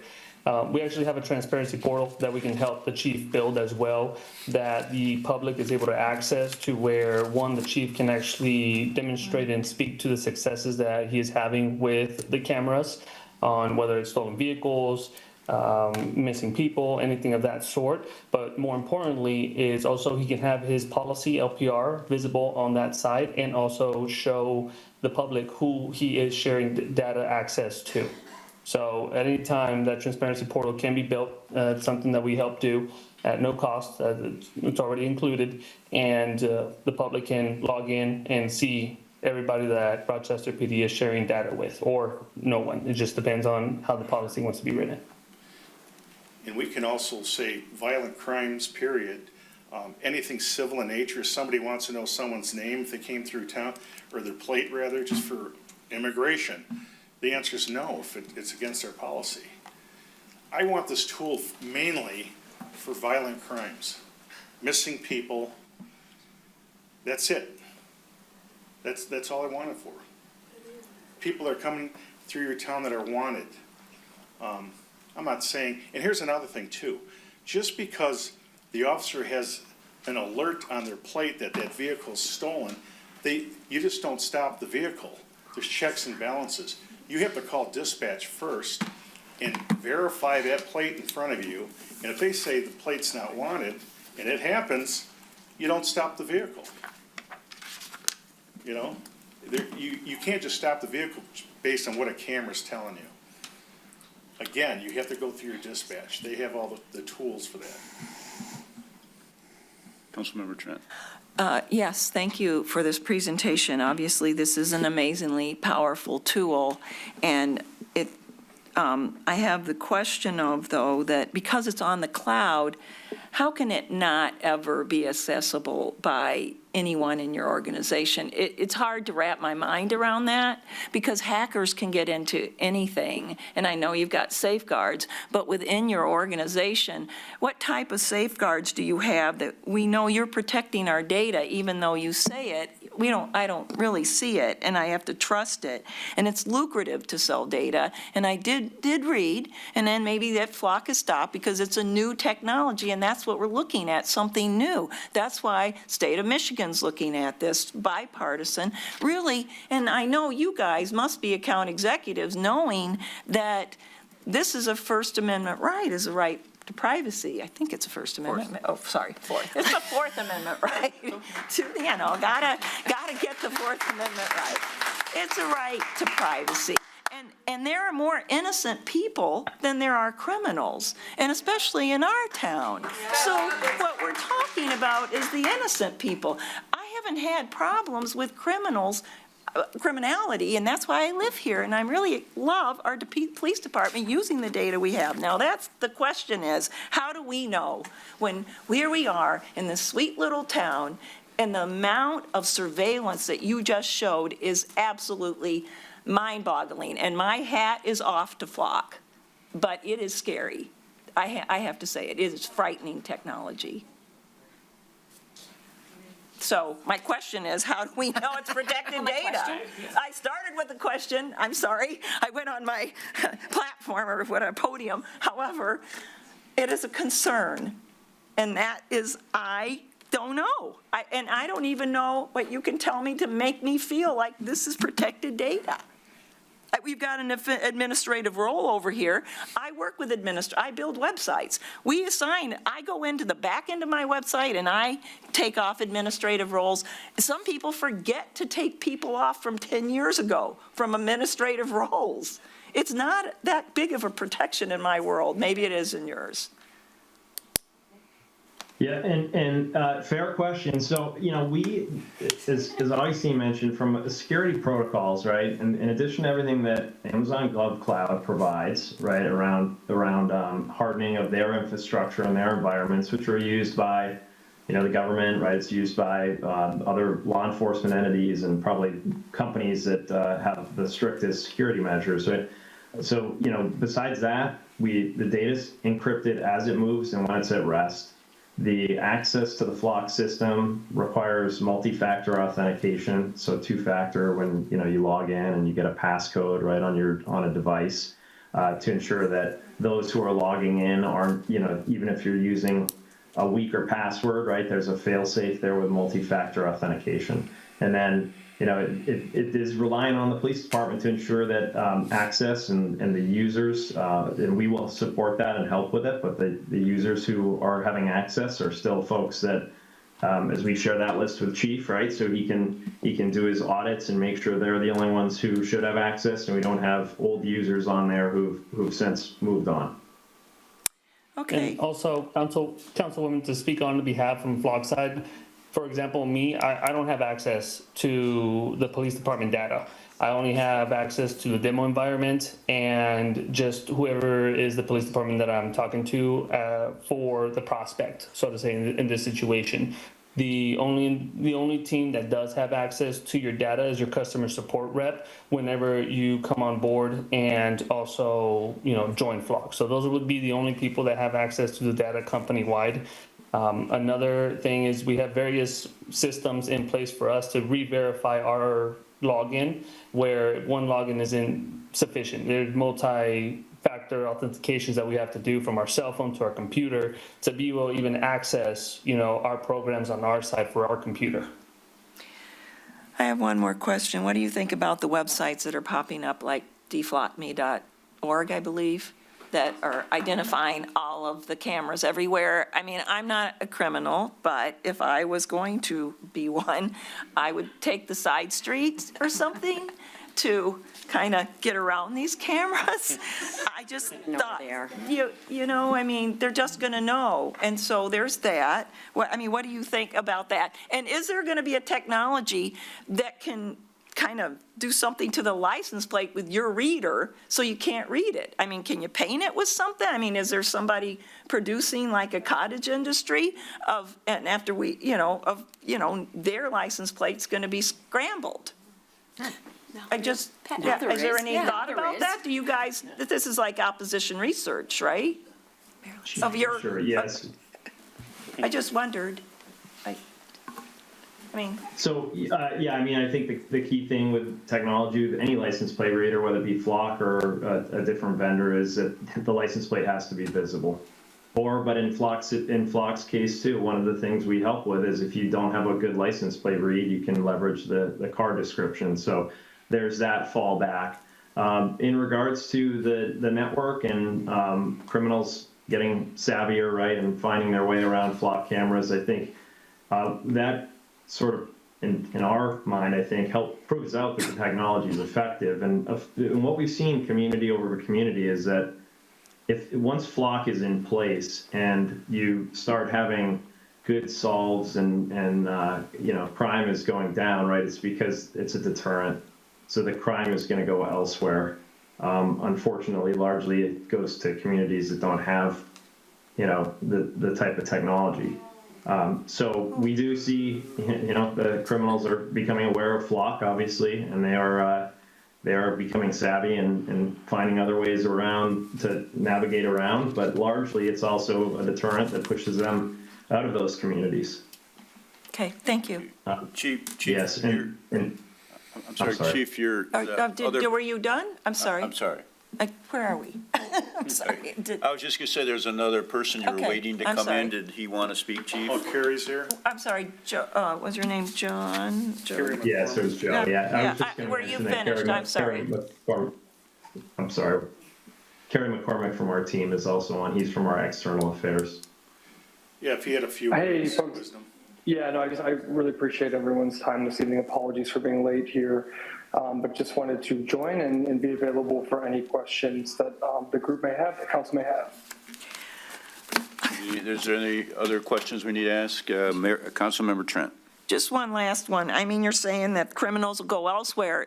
We're a very, very safe community, so I think they already are, like, they're not, in my opinion, after, I don't know, many, many decades of living here, the criminals aren't here per se that we've identified. So if it's a safe community, then that's just my point. They're not coming here, is my knowledge, because we are one of the safest communities in Michigan, our cities. Okay. Any further questions, comments to the council? Councilmember Salvia? Yeah, I had another question for Chief. So another name was brought up earlier tonight, Axon, another good company. We use their cameras. Did we consider them for technology? I mean, I've spoken to Axon. Their body-worn cameras are superior. However, their live stream cameras, it's new technology. There's not many departments around us that have it. The difference is, Flock, it's a subscription. You're paying every year. The Axon, you pay for them, and after 5 years, your contract's up. But after 5 years, the technology is obsolete, so you're going to have to get new cameras. So it's kind of a yeah, the same thing. I It's always just too believe new in of technology. getting the best technology, Yeah, it's too especially new. when it comes to public safety. And I don't know anyone around here, honestly, a councilwoman, that has Axon live stream cameras. And they do have license plate readers, but again, it's new technology. You know, the reason why we research Flock is they've been around for a while and we've used the product before. And Oakland County and Shelby use Flock. Our Shelby has over surrounding 50 and to the left. cameras. Oakland County, I believe, has over 300 cameras. Waterford, Macomb County Sheriff, I mean, they're all around. It's just, and again, it comes down to compliance. Councilmember King. So thank you for bringing them on and hearing some about it. I do want to focus on the policy. I don't know if the policy framework was shared in the council packet, but I know you had emailed it to us before. I had a few things that I wanted to address. So I have actually had this personal experience. My sister and my niece were rear-ended at Walton and Adams.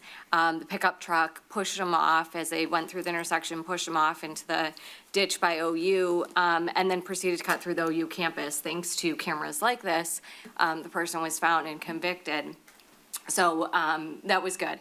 But I do have concerns. I think that if we do move forward, there needs to be incredibly strong policy around it, which I know you are cognizant of, and you had drafted a policy. From my research, I think the policy we have is strong, but could be a little bit better. So I want to just share some comments for council that I thought that we should consider tweaking if we move forward with the policy. So the time frame, our policy as drafted was for 30 days retention. The state legislation that is being considered, granted this may not go forward, is currently 14 days. So should we consider a shorter time frame? Is that sufficient enough while also helping to ensure additional safeguards? I am curious how the data really disappears after that time frame. I want to hear more from Flock on that. The case number requirement, I want to note that that's for historical data searches. It's not, my understanding is not required for real-time use. So I'd like to better understand how that real-time use works. Does our policy address that as well? Civil liberties protections. I want to make sure that we're protecting First Amendment activity, protests.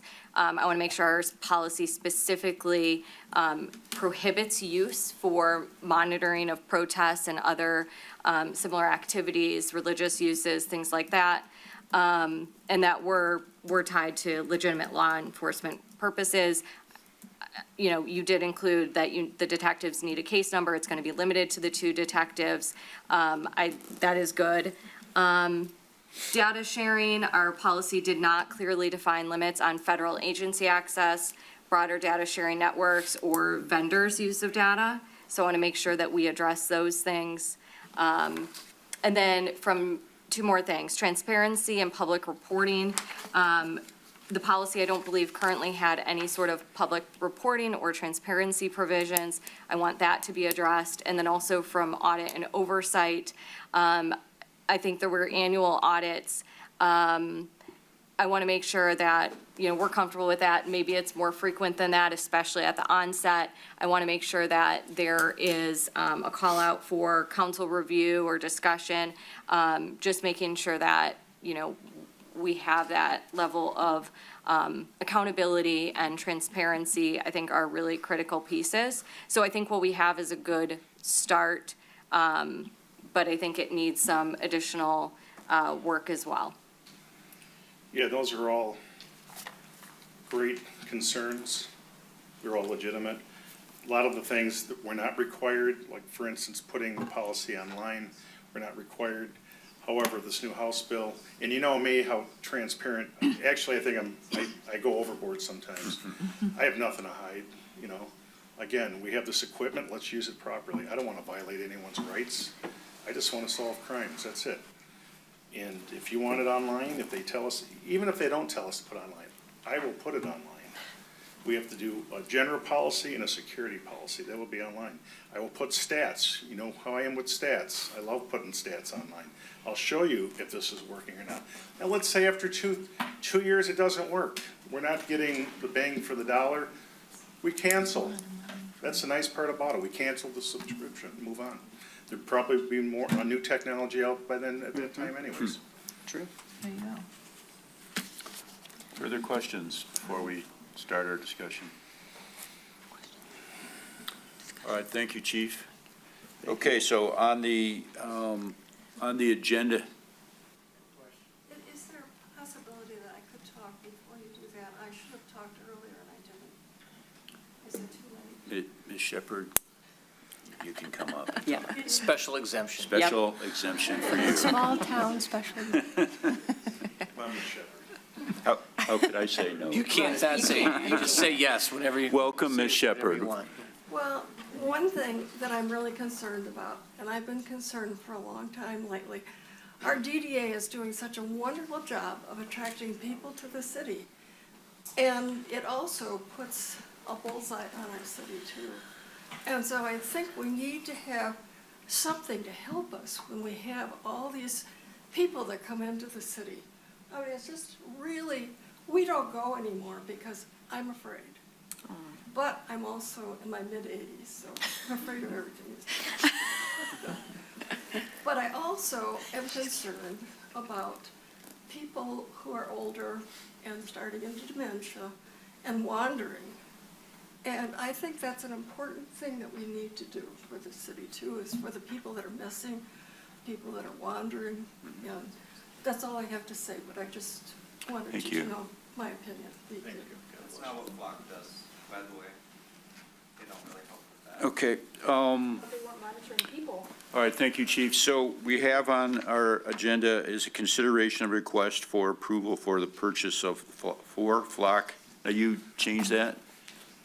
I'm looking at 3 license plate readers and 3 live stream cameras. So you just changed I'm from. gonna pull the camera off Parkdale. I would like to have 3 live stream cameras downtown and 3 license plate readers, 2 on Main and 1 on University. Okay, so we're looking at 3 3 and Flock 3. license plate radar and 3 PTZ video cameras for the downtown areas. Councilmember Clauser. So I appreciate the chief and the police department bringing forward new tools and technology that keep our community safe. I am open to using new technology when it's implemented thoughtfully and responsibly. I would also say I have the highest trust in our police chief, in our police force. I think I have no question in the quality of the work that you guys do and the roles, but people do change. So also what I'm about to say is not because of you. These cameras are connected to large companies that I don't have that same feeling for. So I would say, I do think this is a a significant decision, and I think it deserves more transparency and kind of complete public discussion. I think these systems are getting a lot of attention nationally. They're raising, valid privacy concerns that we heard from our community tonight. I think it's important we bring the community into that conversation more. And what I mean by that is I would feel more comfortable if we had a public hearing and also studied some best practices, maybe get some other communities in to tell us how their flock system is working before moving forward. And public hearing to me means we just go through a different process, right? We folks that came tonight, I'm assuming you heard it from folks or you follow city council agenda, but when we do a public hearing, it gets posted in the paper, on the website, things like that. And so there's just a different process, is my understanding. And so I would want more public comment and transparency. But just generally, I'd say my biggest concern is that we're being asked to approve technology before we've defined the rules and around it. And I think we should establish guardrails first, and then we could talk about moving forward with implementation. I know you sent us in an email your draft policy, but their draft, you just heard Sarah name a bunch of, or Councilmember King, name a bunch of potential edits, right, to the policy to make it stronger. I have a lot of comments. I didn't prepare to go through them because I didn't know we were debating that. That policy wasn't made public, so that's another part of the public hearing we could bring forward. I think even with your proposal, it's changing on the spot. I'd like to see an actual, here's what it is, here's a map of where they would be, here's how we're going to use it, that kind of stuff. I would also say, other communities are starting to put guardrails around this, like we heard from the community. Ordinances are evolving. There's the state legislation on the horizon. I think it makes sense maybe for us to even pause on this. We've paused our zoning ordinance work because there's legislation at the state level and we wanted to see how that played out before we took action. I think this could be another one of those examples. So I would say just in general, I'm not opposed to this, but I just think we should take a really thoughtful approach and have a little bit more conversation around all this before I'm prepared to vote on it, approving it. And so my recommendation, if I had to summarize, it would be a public hearing, potentially a study of the cities in Michigan, clear policy or an ordinance even before a lot of the things Sarah mentioned, Councilmember King mentioned with the annual report. I think having some kind of city council, maybe governance and oversight role officially documented somewhere would be good. I think the 1 to 2 year, reauthorization based on what we're seeing is a great idea. I have a list of other things, but so I just think this is the kind of decision where, doing it thoughtfully is what's going to matter more than doing it quickly. And based on the conversations that we've heard, we're not in urgency to do this. We don't have high crime, things like that. It's more of a nice to have or after the fact it's going to help us. And so it doesn't feel like we need to rush, that we can put together a really thoughtful approach to this. And so I think I'd rather, like I said, pause the discussion and do a little bit more public engagement and put some policies in place before we get to execution. And the other thing I'd say is the options.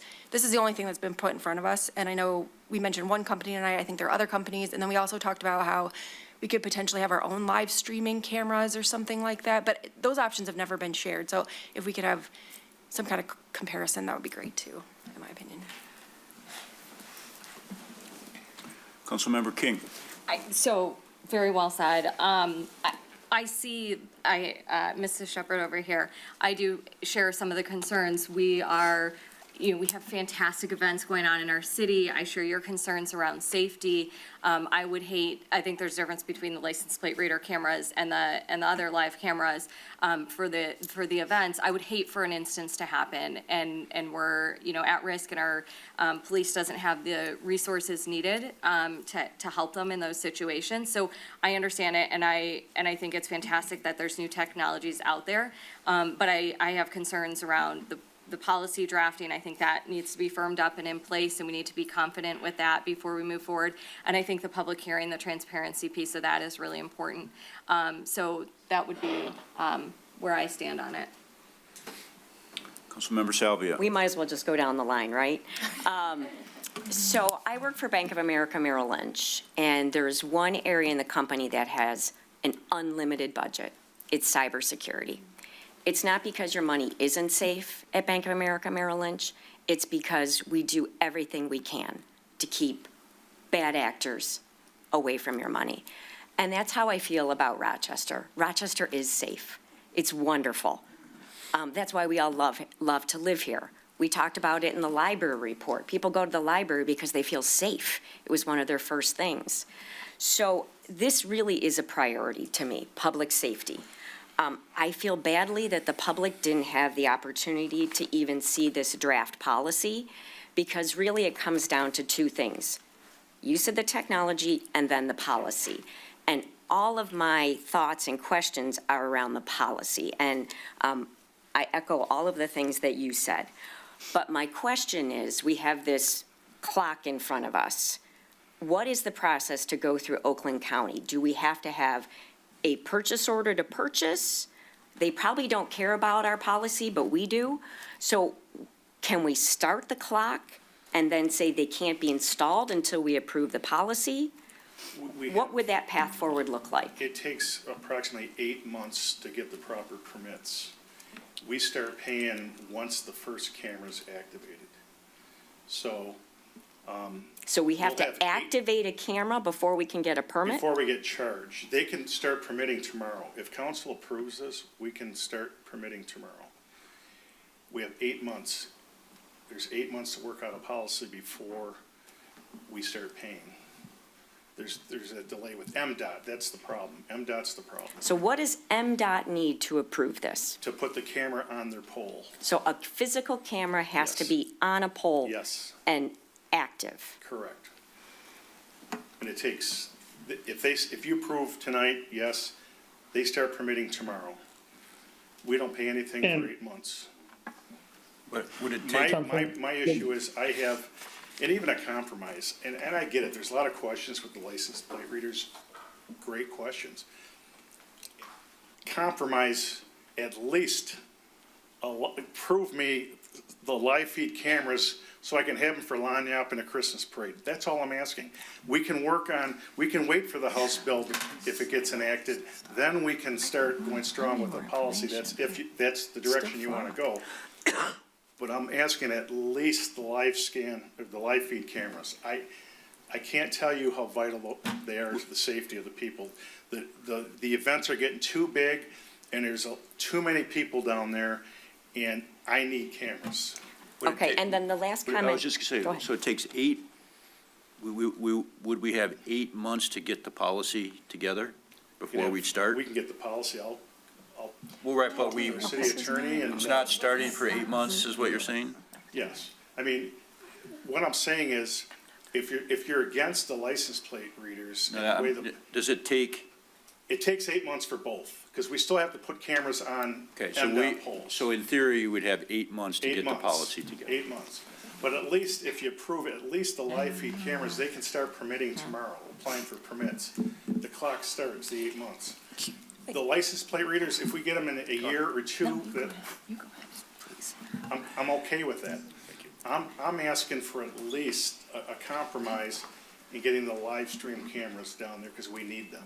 Understood. The other comment I want to state is, I took this past the neighbors, walked it around, asked people. Every person, even people who I thought might have doubts about this, were like, it's a no-brainer. Of course you do that. Of course you do that. It is a priority. So I know they're not in the council chambers, but I did want to bring their voices. Councilmember Hauser. Sure. So, we all kind of bring our individual experiences into this, and what Councilperson Clauser said is all very relevant. And as an attorney, I'm incredibly sensitive to the rights of individuals and the expectation of privacy for all the reasons that were discussed. And this is an incredibly powerful tool. And I want to make certain that the police department has all the available remedies and resources it has. But we have to balance that with the rights of privacy. And that's what I'm really concerned about. I don't believe for a second you have a right of privacy when you walk out your door. There's cameras taking our picture every second when we walk out of here, okay? So that part I'm not so worried about. I'm worried about the collection and the use of the information once it's taken. And so I've got to feel a little bit more comfortable about how that information is going to be used, stored, destroyed, and not used after a certain time. I'd like to think, and I agree with you, the distinguishing the license plate readers from the cameras downtown. I'm wondering if there's a way to condition some type of approval for those downtown, subject to them actually being plugged in and utilized based on a policy that we agree on. Because I want this lead time. 8 months gets us right around Thanksgiving time, okay? And you know what happens at Thanksgiving downtown. So I don't know if there's a procedural way to green light the procurement of this, but the installation and the actual flicking of the switch is subject to a policy that's agreed to by city council. And I guess, I don't know That if could be that's, part of the, could that be part of the motion, Mr. City Attorney? it's, If that's workable with Flock to proceed. but just to be clear, this is not for the license plate readers. This is strictly for the Correct. cameras downtown. Correct. Okay. Council, I do want to state something from the Flock side. We do have depending on how you guys, between y'all and the chief, on what you want to preliminary approve, we do have an appropriation clause that protects the city and the PD that you can move forward with Flock, but upon approval, final approval, you are able to opt out of the agreement that you start with Flock. So there is a way where we can have red lights done with the city attorney. We can send that over with that language specifically so that he can review to make sure you guys are protected, but also being able to make sure that we address the concerns of chief to start the permitting process now, if that is something that, wants to be evaluated. So just wanted to let that be known. Thank you. Councilmember Hauser? Yeah, and just to be clear, and I'm going to be done in a second here. Just to be clear, is that Trying to figure out how to. the approval or any potential approval on my part is strictly to advance and to get the lead time going. I'm not saying I'm going to vote yes or no one way or the other. I'm just saying it would be subject to approval of a policy. So if we do say yes, we don't have to wait another 8 months because the goal is to have that by Christmas time. And I'm all set. Thank you. Councilmember Trent? So I guess I'm confused. It started with license plate readers, and now we're talking about safety about our events, which doesn't have a lot to do with license plate readers. So that's where I am not willing to move forward with this until I get more clarity, because I didn't have a full, I get it, I see it here, but what we mostly spent our time on was looking for crimes that have been committed. So I need to know more about the live cameras and if there's any other way to get live feeds on our events. Is there a way to do this? I'm just confused, and I feel under pressure because I feel like, oh, you've got to do it now, or, something bad's going to happen at Lanyap. This is really, I feel in a very, very vulnerable position right now. This was a dual, this plan was brought forward to council from the first budget meeting. We had video cameras and we had the license plate readers. It's right here. It's all written here. From day one, we discussed both. The compromise is, from what I'm hearing, it doesn't appear that you're in favor of the license plate readers because you want a more solid policy. My question is, okay, if you don't want that, what about the live stream cameras that have been included in this since day one? The prices, how they work. I gave you all the literature, a whole booklet of literature. And nobody asked any questions at that time. I had a few people reach out to me, but this isn't a surprise. The live stream cameras have been on this since day one, since we've been discussing this. Now, if you don't want any cameras down there, I can live with that. All I'm doing is presenting to you that, hey, there's some tools out here where we can do a better job, and we can, no crime, but you know what? It takes one time, and they go, where's the cameras, chief? You failed. Just one time. Somebody gets out of bed the wrong way and goes downtown and does something crazy, it's on me. All I can do is present it to you. I don't want you to rush, but we've been talking about this for, 2 months now? 2 months. There's no surprises. It was this is the first time we got to do it, and we know we kept pushing it off. We did keep pushing it off because of the controversy of the right to privacy, but we did talk about live cameras. However, we're still in the same position, in my opinion, and I'm only one of 6 right now, that are, want to know, is this I it? fully understand. Is it? And you and I think I was one of the ones that have been did. talking to you the You gave me most. the most questions. Yeah, I did. No, I didn't fully mean to be too understand, surprised. And trust me, when I walk out of here, I'm not gonna be upset. I'm not. I want you to be comfortable with your decision. And if you feel pressured, then I'll walk out. Tell me to walk out. I'm not, all I can do is present to you. More time, But just more I time. want you to feel comfortable with your decision. That's all I want. I just want And if some, you're not, then I'm requesting a little more breathing room on this, like, with Councilmember King? So we focused, mostly on the license plate readers. I think the policy drafted was on the license plate readers. And I know that the cameras have been there all along, and I think that for the events, we all agree, I don't want to speak for everybody else, but I think there has been a lot of support for those live feed cameras for our events being incredibly helpful. I don't know that we have as much a policy on those. I don't know that there's as much risk with those. I'd like to have a conversation on it if we're talking about potentially moving that piece forward. I would not support moving the license plate readers forward without having the policy, without having further understanding, because I did not get enough of an explanation and reassurance from the FLAC team about the data storage and the access. So I don't want to move that part forward, but I'm willing to have a conversation tonight strictly on the live feed cameras. And I know it's been part of the thing since the beginning. I, at budget meeting, asked for a public hearing. I said I wouldn't put it in the budget without. And so we're here. But I want to talk more about the live feed cameras. I don't know, should there be, I don't know enough. Do we need to be worried about the privacy concerns with those as much? I think it's more for you to monitor these big events, and if something happens, are we storing video? Is the video on flock?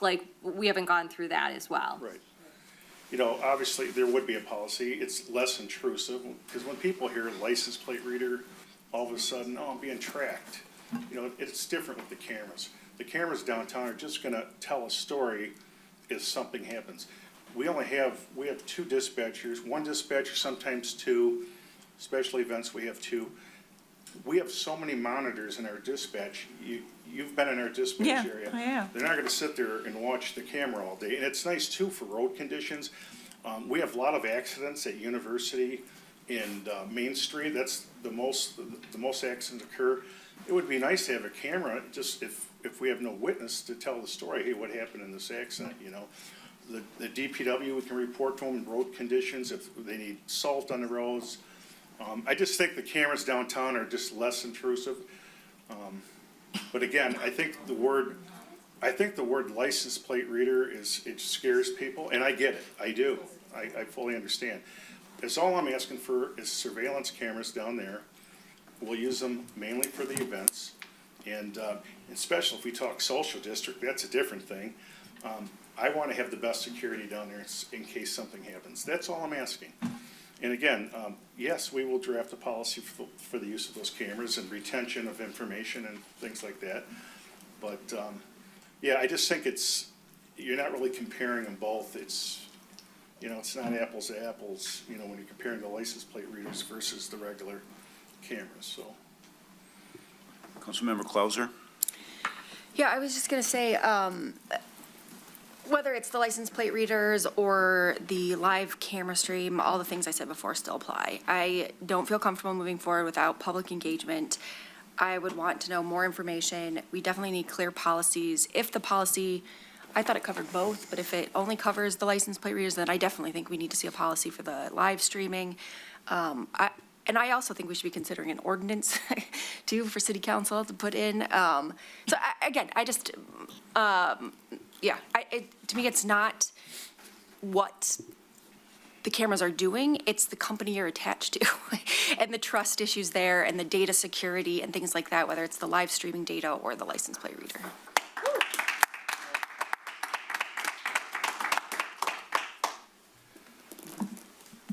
Further discussion? I guess I'll say what I was going to say. As people who know me, I've been on the city council a long time. I've been very consistent. I think a great city is a safe city. We are a safe city. Absolutely, we're a safe city. But we're a safe city because we spend a lot of resources on our police department. We spend a lot of time, money, effort to keep our city safe. And to me, this camera thing is the next thing. There's cameras everywhere. That's reality. We have them in our parking garages. We have them places. Do I think we need a policy to, make sure our police department and everything's right? Yes, of course. I absolutely support that. But to me, if we have bad guys coming into town, they should be arrested. I don't want them in town. I'm very clear on that. And yeah, there's bad people out there. Yes, there's a lot more good people, as Councilmember Trent says, but there's bad people. And if there's an armed robber driving through town, I would like that person flagged and arrested so he doesn't do an armed robbery in our town. So absolutely a policy. We have 8 months to get the policy together. And I think that, there is, as Councilmember Hauser said, there's not an expectation of privacy when you're out in the street, and there's guidelines. They have to have a police report to access this, and we want that very strict. But other than that, to me, this is something to keep our city safe, and I'm always going to support keeping our city safe. So that's how I would be. Is there a motion? Is there anything to, on this issue for tonight? Councilmember Salvia. So I don't know if there'll be support for this, but I will make a motion for the purchase of 3 live cameras, subject to the approval of a policy for use by the Rochester Police Department. Is there any, including a public hearing? That's my motion. Can we have a public hearing on, like to do it that way? You can set whatever you want to. Okay. It would be a public hearing on the policy. The policy around the use of the 3 live cameras, which would allow the police chief to get MDOT approval, but they would not be utilized until the policy had been gone through public hearing and approved by city council. Okay, so there's a motion for the 3 PTZ video cameras downtown to purchase the, chief, to purchase those, but not to be turned on until we have a public hearing and have a policy thing. Is that that's your Approved motion? by us. Approved by the city council. Public hearing, policy approved by us. I have a question regarding that. And maybe this is for the Flock people. If the decision is made to go forward today, subject to those conditions, and we pay this money, do we get the money back if the policy, after the public hearing, city council says no? We That don't want it? opt-out language, that Yeah. opt-out language. Is that correct, Flock? Yes, so, well, no and yes. No, Well, because you which wouldn't is it? have to pay, you wouldn't have to pay until the cameras get installed, but we can hold off on install until you guys approve because of the non-appropriation clause that is in our MSA, which is 11.2 in that MSA. And I can work with chief and the city attorney to get that language over so you guys can review and approve it. And hopefully that answers your question, so. Not really, but what I'm trying to understand, and I'm not trying to be snarky, I'm just trying to say is, so if the decision is made that they're gonna go ahead and move forward with the purchase of these PTZ cameras, subject to all these conditions that we made, and at a subsequent meeting, let's say in May or June, city council says, no, we're not willing to move forward with this, and police chief calls you and says, hey, city council said no, we're backing out. Any money that had been paid to Flock, is that refundable to the city of Rochester? Yes. Okay. In its entirety? Yes. Okay. On the record. Is there a second? Based on that, and subject to all the conditions that I said earlier, that it is absolutely, no camera gets turned on until there's approval by city council on the policy for the live cameras only, then I will second that motion, and subject to the refundable and all those other issues, yes. So, support by Councilmember Hauser. Further discussion. Councilmember Trent. So this is for flock cameras only. We don't get any other choice? Like, so we come in, the discussion. This motion is for, I guess, It's only for flock. Yes. For the three. It's only for the 3 flock Yes. cameras. There's no other discussion Why do we about. call them PTZ cameras? That's the brand name. The brand. So it's, the brand is PTZ. The model. And it's connected to flock. Eventually, it's connected to their Correct. servers and everything else. And we don't know anything about how the data's stored at this point, even though we could want live cameras, but we don't know any information about where the data's going, or anything like that. And that's why I'm expressly clear that any decision I make is going to be after a thorough review of all the answers to the questions that we have about maintaining storage, where it's going to go, who it's going to be shared with, how long it's going to be maintained, where it's going to go after it's destroyed, all those questions. And I'm not saying I'm going to vote yes for anything. All I'm saying is I'm willing to at least move it forward to have that subsequent discussion to allow the city to provide us with that information so we can have a draft policy moving forward. My answer could still very well, hey, this is great, but I'm still a no. Then that's it. No harm, no foul. We get our money back. There's no cameras installed and we move on. Councilmember Trent. I would like to have a choice of cameras. That's all. I would like to have it. I'm being told it's one choice, and I like choices, and that's what I would like. So, yeah, and I want safety too. I want it all. I want my cake, need it too. Absolutely. So I'm not going to support this. Councilmember Clauser. I just, again, I just think we're doing it out of order. I mean, you just named 5. I couldn't even repeat what you just said. So there's no way I feel comfortable making a decision on that. And again, maybe I'll be for it, maybe I won't, but we need a lot more information. We need firm policies. We need to have our ducks in a row before we approve any kind of company to come in and install anything. So I don't think we're doing this the right way, so. Madam Clerk, the roll, please. Vixen, Yes. Clauser, No. Hauser, Yes. King, No. Salvia, Yes. Trent. No. So it's 3-3. Does that mean it's tabled to the next meeting? Motion fails. Motion fails.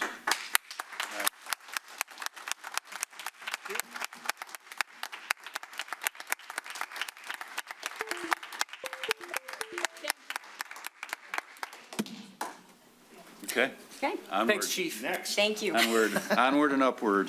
All right. Thank you all. You have a good one. Thank you. Thank you. Thank you for joining us. And for a glass of wine. Of course, my pleasure. Have a good evening. Still cheap. Next is a consideration to approve the 2025 liquor inspection report in accordance with Chapter 4, Section 416 of the Rochester Code of Ordinance. Chief. Yes, sir. This is an annual report that I provide to the council. It's informational only.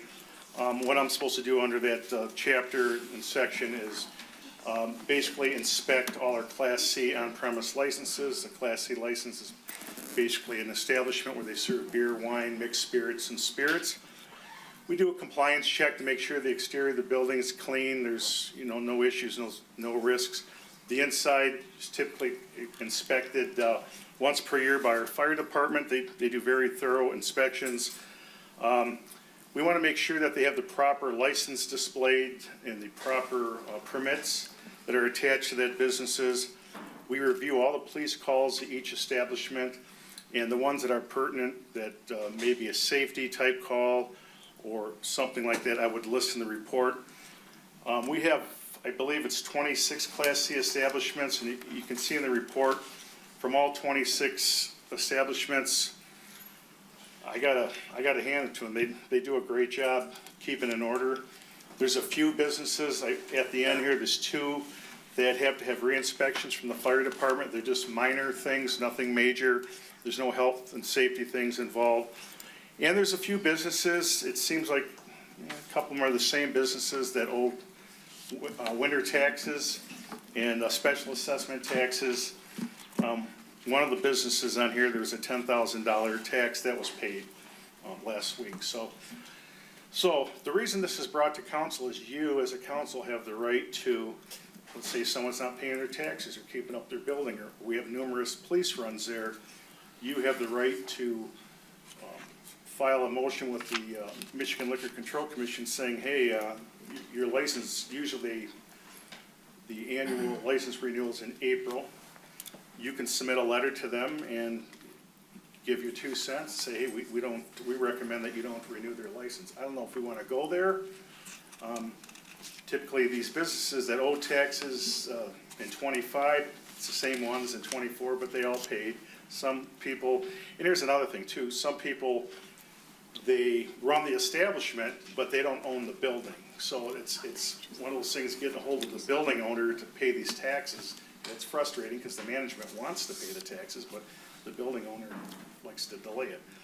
But for overall, you have, all your Class C establishments are safe, other than there's no calls to be concerned about, police calls.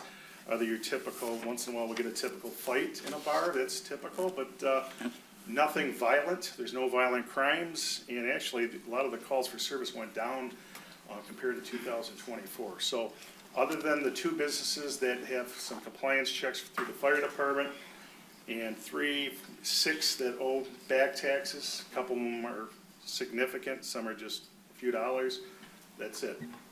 So it's just informational only, and again, you have the right to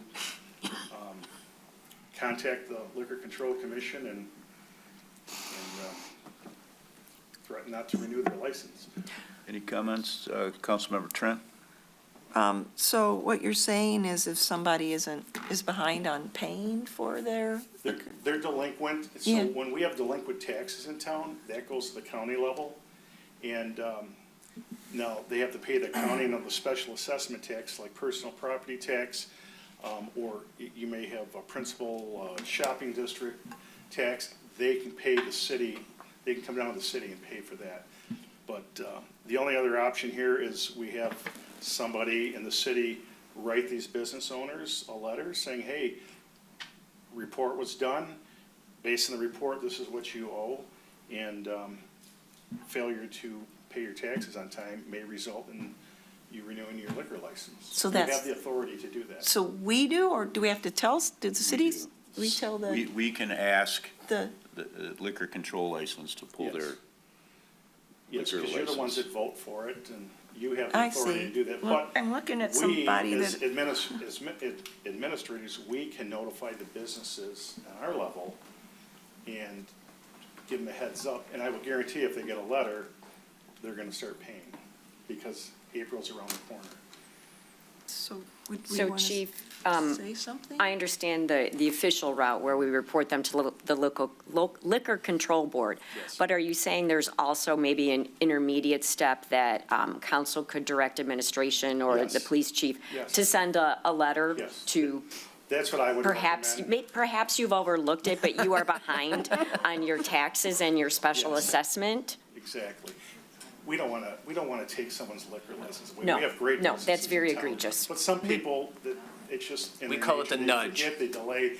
I understand that, they're not bad people, Mm-hmm. but yes, you can direct us to do A, and if they still don't comply, then you have options. Councilmember King?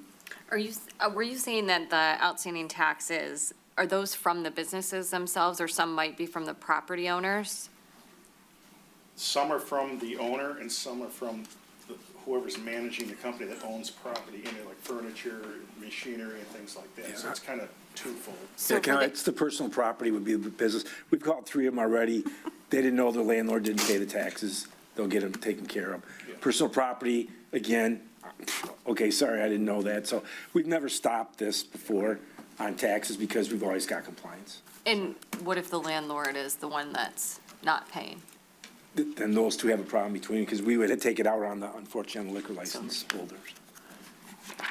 It's never happened before. And then can you also specify the special assessment versus the property taxes? What is the? Well, the property The taxes, PSD? those are real taxes, your winter and summer taxes. And then they have to, each business is taxed for the principal property, or principal shopping district, and the personal property within the building. There's a value attached to the property within the building. And they come up with a formula, and that's what their tax is. But we would know, if they paid the real tax, or the real property tax, I wouldn't know, because it's at the county level. I don't think they would even contact the city and say, hey, by the way, this business paid their taxes. It's something we'd have to call the county and find out, if they paid, because I don't think they'll contact us, but. Well, So what do you want to do? well, I'd like to see, like, the city manager get back to us in a month. Yeah, with can the- I suggest that with you the- approve all the clean ones, and anybody that owes taxes, we'll give you a report next meeting? And we'll call them directly, so I don't want to have this fall apart, so, but 90% of these are clean.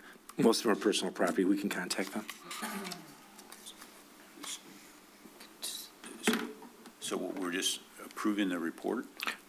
Chief, it's not till April, so we can wait 2 weeks, if that's what you Yeah, want the to do. renewal for liquors in April. Oh, April, so We can we don't start want as to wait. early, Councilman? we can contact the business owners. We can have the finance department send a letter just saying, hey, your taxes are due. I mean, these are some pretty large numbers. Yeah, there's a few of them, but I think these are the same ones as last year. There we They go. paid eventually. Sometimes there's a month delay. Okay, good. Eventually. What's the definition of Councilmember King? Yeah, I just noticed, so at the bottom, there's like a summary in the conclusion section, and it seems like one of the businesses that owes a fairly significant amount is not listed. I'm just curious why they would not be included. Maybe it was an oversight, or is there a I different? think because they paid. They did. They paid when this was submitted. Okay. After it was submitted, like the day after, I think it was. Okay, got it. They've Okay, paid so that one might be clean. So Yeah. that one's clean? The $10,000 one. It's 19,000. It's Nineteen. That was 19,000. not, it's the 10,772, that's paid. The Roxy, And that- the there Roxy could have been- paid. There could have been other businesses too, from Silver the time Spoon. this was submitted to It's now. not on the list. So who's ever on the list? So there are still 6 entities. Maybe. Anyway, So you want a motion to approve the businesses that are up to date and then come back in a month with an update as to the individual, the entities that are in arrears? Yeah, we could do that. And we can, if you want, we can send all. Mr. City Attorney, Yes. you were going to say Yep. something? Yeah, so if you don't take any action, because the only action that the chief would take is to object to the renewal. So you really don't need to take any action as to, the city manager referred to them as the clean one. So I think what I would do is, I wouldn't wait a month, because any objections would have to be in April. So if I were to make a suggestion, I would say that the motion would be for the chief or administration to contact those with delinquent on taxes, advise them that this will be back on city council agenda for April 13, and a possible result could be an objection to that, because that would still give administration time to submit an objection or objection. So I think I wouldn't wait a month. I would say to the next city council meeting, which you have an extra week in there. So that should be plenty of time to get an answer. And I think that between the chief and city manager, that number would probably disappear. Yeah. Okay.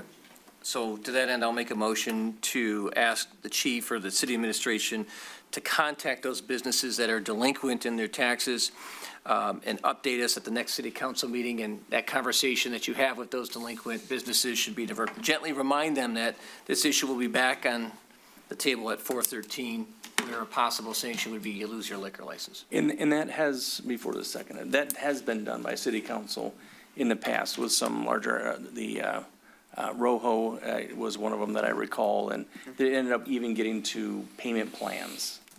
It got to that point. So this is not, it hasn't happened in a while, but I think the current administration and police chief could handle getting these up to date.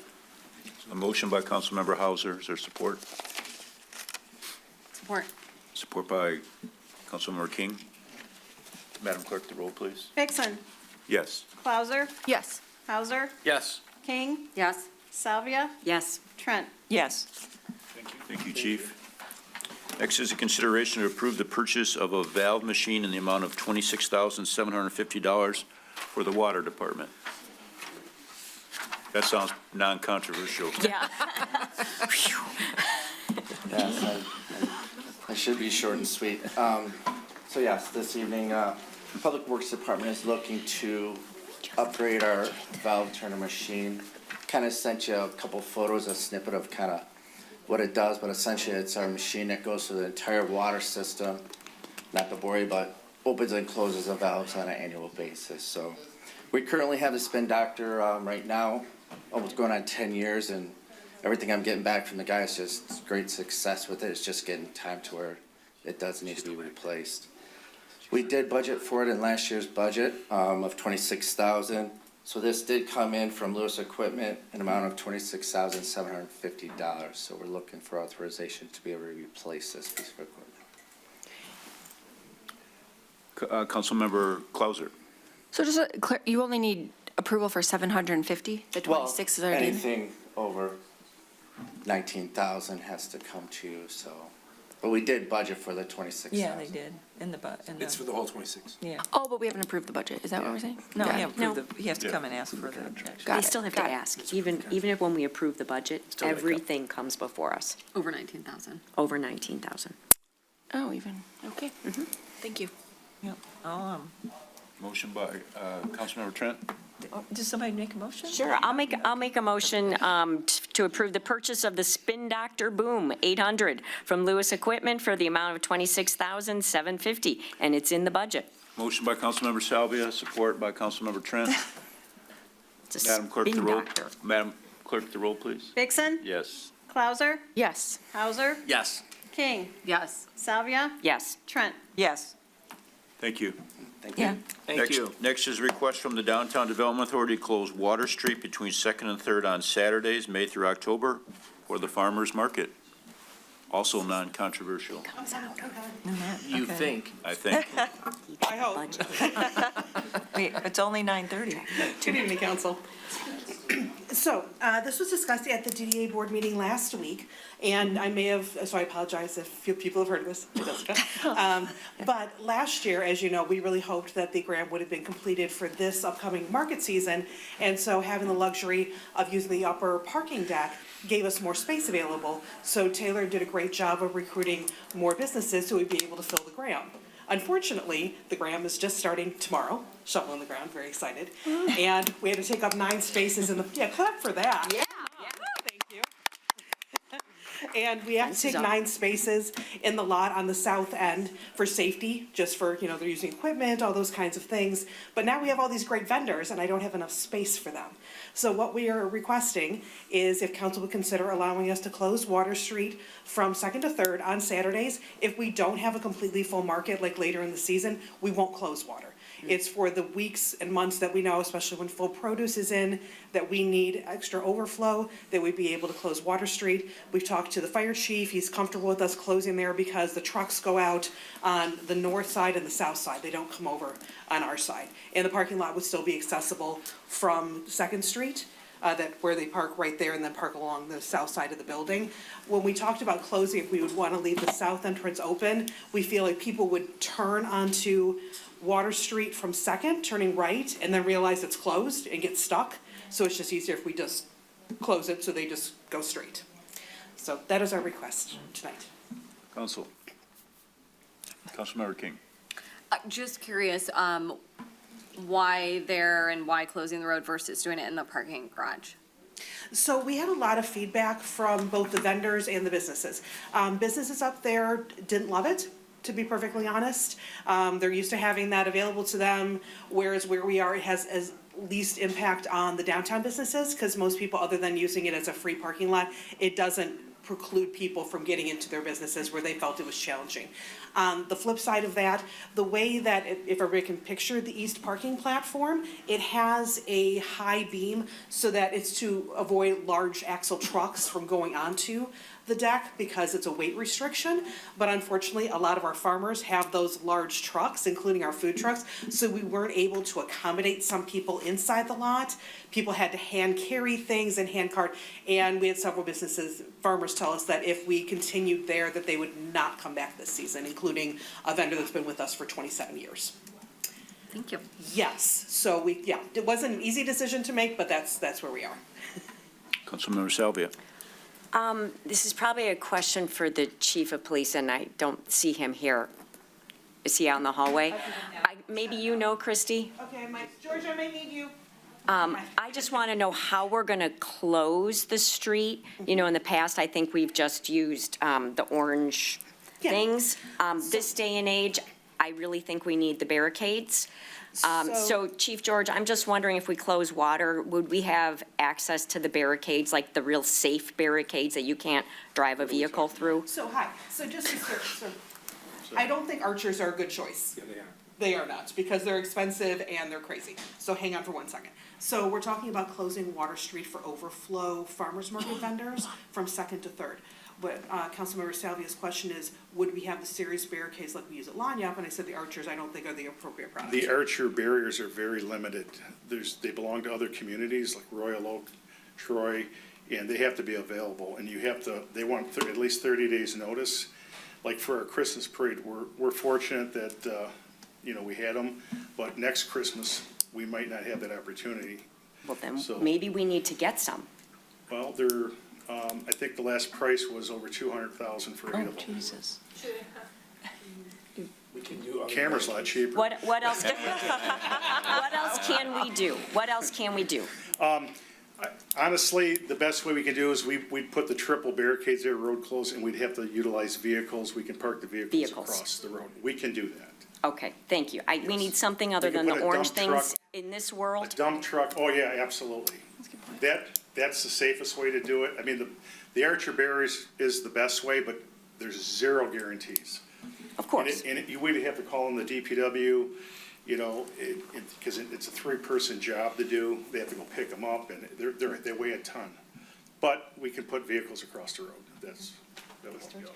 And we would know ahead of time. It wouldn't be a Friday night question of, okay, we need everybody out there. We would know for every month, basically every week, we'd be able to tell them on Tuesday, okay, for this Saturday, we are going to need to close it, so whatever we need to do, get the vehicles and all that good stuff.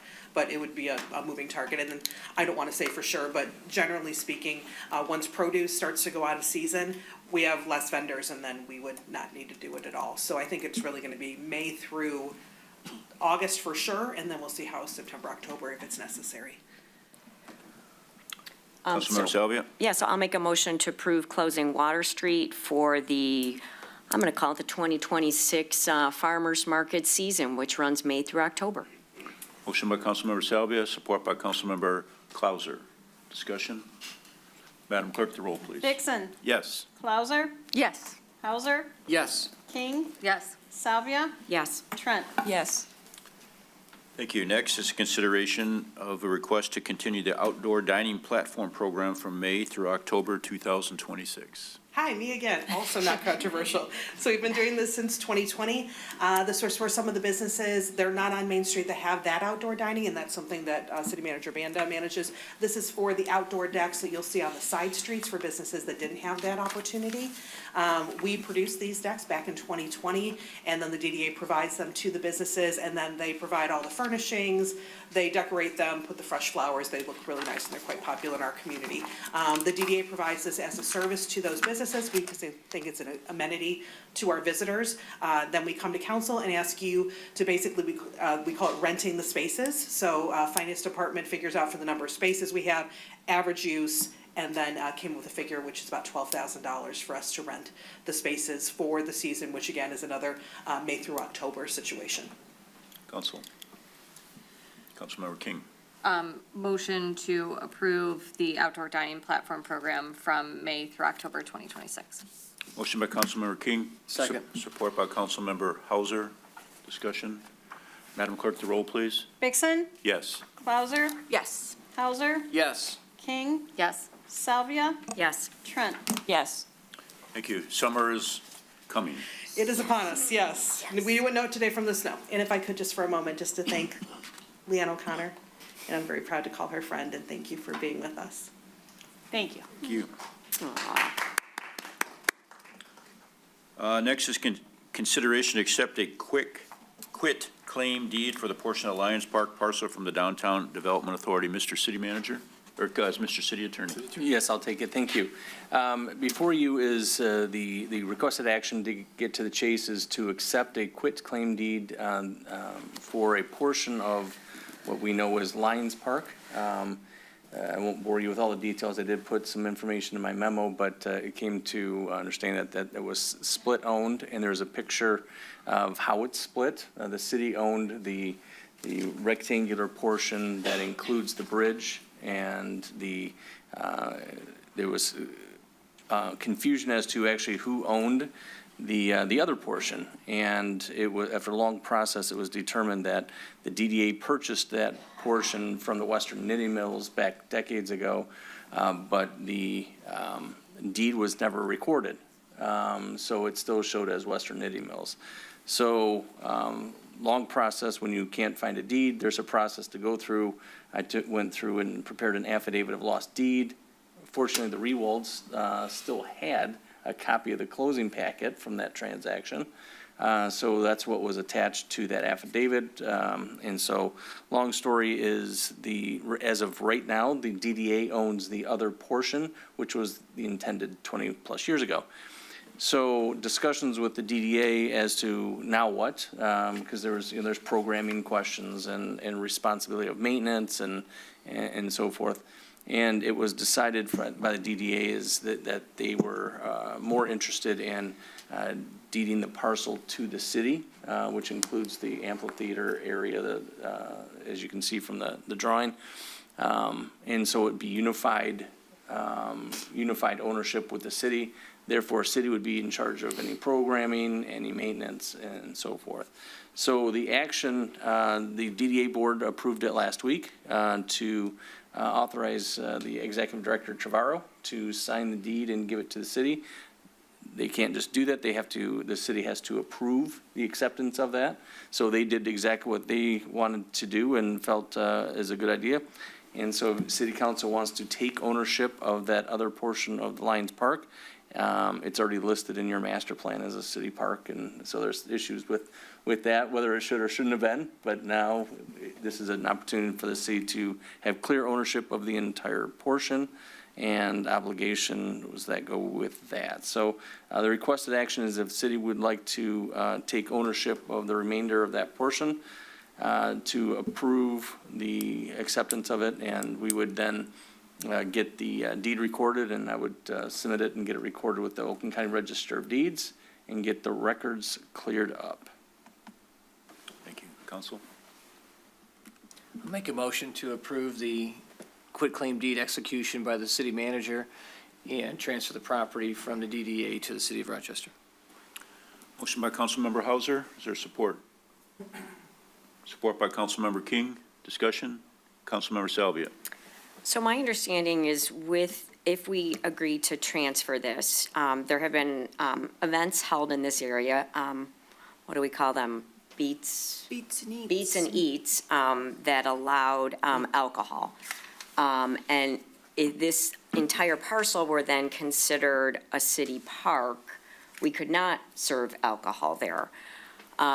So I support this, but I think we also need to, I know there is some discussion about moving towards a social district, that perhaps in that discussion, if council could deliberate on some other ordinance change that would allow this park to be treated, I don't know, say differently or a separate ordinance, because I think that is a very fun, well-loved thing that brings vitality to this area that has long been just kind of an empty dead zone, and now we've brought life, and I just don't want to pull that life back. So Christy, did you pop up there because you have a suggestion on this? Thank you. So we did have this discussion because this was on last week's agenda, as well as the social district discussion, which is coming to a council near you next month.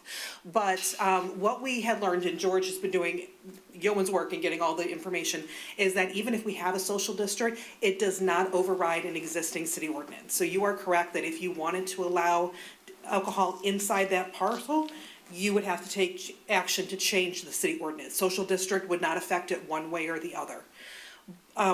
In speaking with Missy Plaz, again, I'm not involved with that event, but they had provided the alcohol, and my understanding is that they are still planning to do that, but it would be on the mill property and not on the city property, so people wouldn't be able to take it into the amphitheater, but they could still enjoy a cocktail out there if They could would play like. cornhole, but they can't sit on the grass. Correct, yes. But again, you are correct, if you wanted to change a city ordinance to make it available, that's one thing, but social district, never the trains shall meet, they don't matter to each other. So, So we're discussing the motion.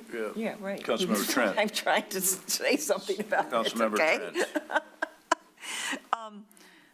It looks like there's a little portion of this that cuts into the seating of the amphitheater. I mean, or how strict are we? I mean, I'm assuming the city will take care of this whole area. And I also, is the gazebo in here? It's, It is. okay, maybe I'm reading it. Okay. It's in the trapezoidal area, okay. in the No, far not east the- part of it. Yeah, the gazebo, Oh, that. yeah, the gazebo. The that's- newer. The old gazebo. The old gazebo. That's in the far west portion, where that sidewalk, there's Yeah. a 127.97 Yeah. that blocks it. Okay. It's underneath that. Okay, oh, I got you. It's- Okay, that's yeah. where it is. Okay, so then, and the alcohol discussion is that, drinking, is that it can be outside this area that's somehow owned by the Mills, and they could just stand there. Mills parking How- lot. Mills parking lot? Oh, wow, okay, that's interesting, that's kind of far away. So basically, they're not gonna be, oh, I got you, so they're gonna be at, I don't know, it's. I've stood there and may or may not have had an adult beverage and listened to the music. So I May or mean, may it's not. probably, okay, Beer all right. tastes just as good over there. Oh, it does? Okay, all right, thank you for that. I will move on to, I think it's a great idea. Madam Clerk, the roll, please. Vixen, Yes. Clauser, Yes. Hauser, Yes. King, Yes. Salvia, Yes. Trent. Yes, Thank you. Next is consideration to approve the leaf removal service through Environmental Woods Solutions. Mr. DPW Director. Yes, thank you. Yeah, it's that time of year again to have the leaves removed that were collected from, I need to, I think I have to excuse myself for this one. Or recuse myself, right? Do I have to step out of the room, though? Isn't that the? Get out.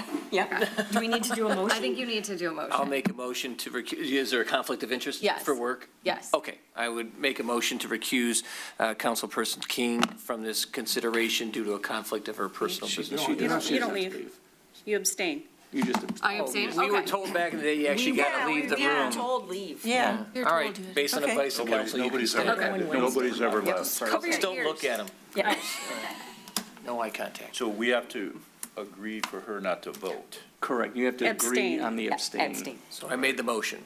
Support. Motion by Councilmember Hauser, support by Councilmember Trent. Madam Clerk, the roll, please. Vixen, Yes. Clauser, Yes. Hauser, Yes. King, Yes. Salvia, Yes. Trent. yes. Go ahead. thank you. So yes, we're here to, looking for approval from my Environmental Wood Solutions to remove the leaves from the DPW yard. We currently budget $32,000 a year to have those leaves removed. You see in the packet, I sent you last year's statement. We're just under $22,000, which came up to about 550 tons of leaves that were removed from our yard. Wow. Looking at what we brought in last year to what we have from the year before, we're probably on track for about the same dollar amount. So you don't necessarily need to approve a dollar amount per se, just for us to have them removed, but we're gonna come well underneath the dollar amount budgeted each year. Councilmember Salvia. Yes, I'd like to make a motion to approve the leaf removal process with Environmental Wood Solutions. Motion by Councilmember Salvia, is there support? Support. Support by Councilmember Hauser, discussion. Madam Clerk, the roll, please. Vixen, Yes. Clauser, Yes. Hauser, Yes. King, Abstain? Salvia, Yes. Trent. Yes. Thank you. Thank you. Get rid of the leads. Okay.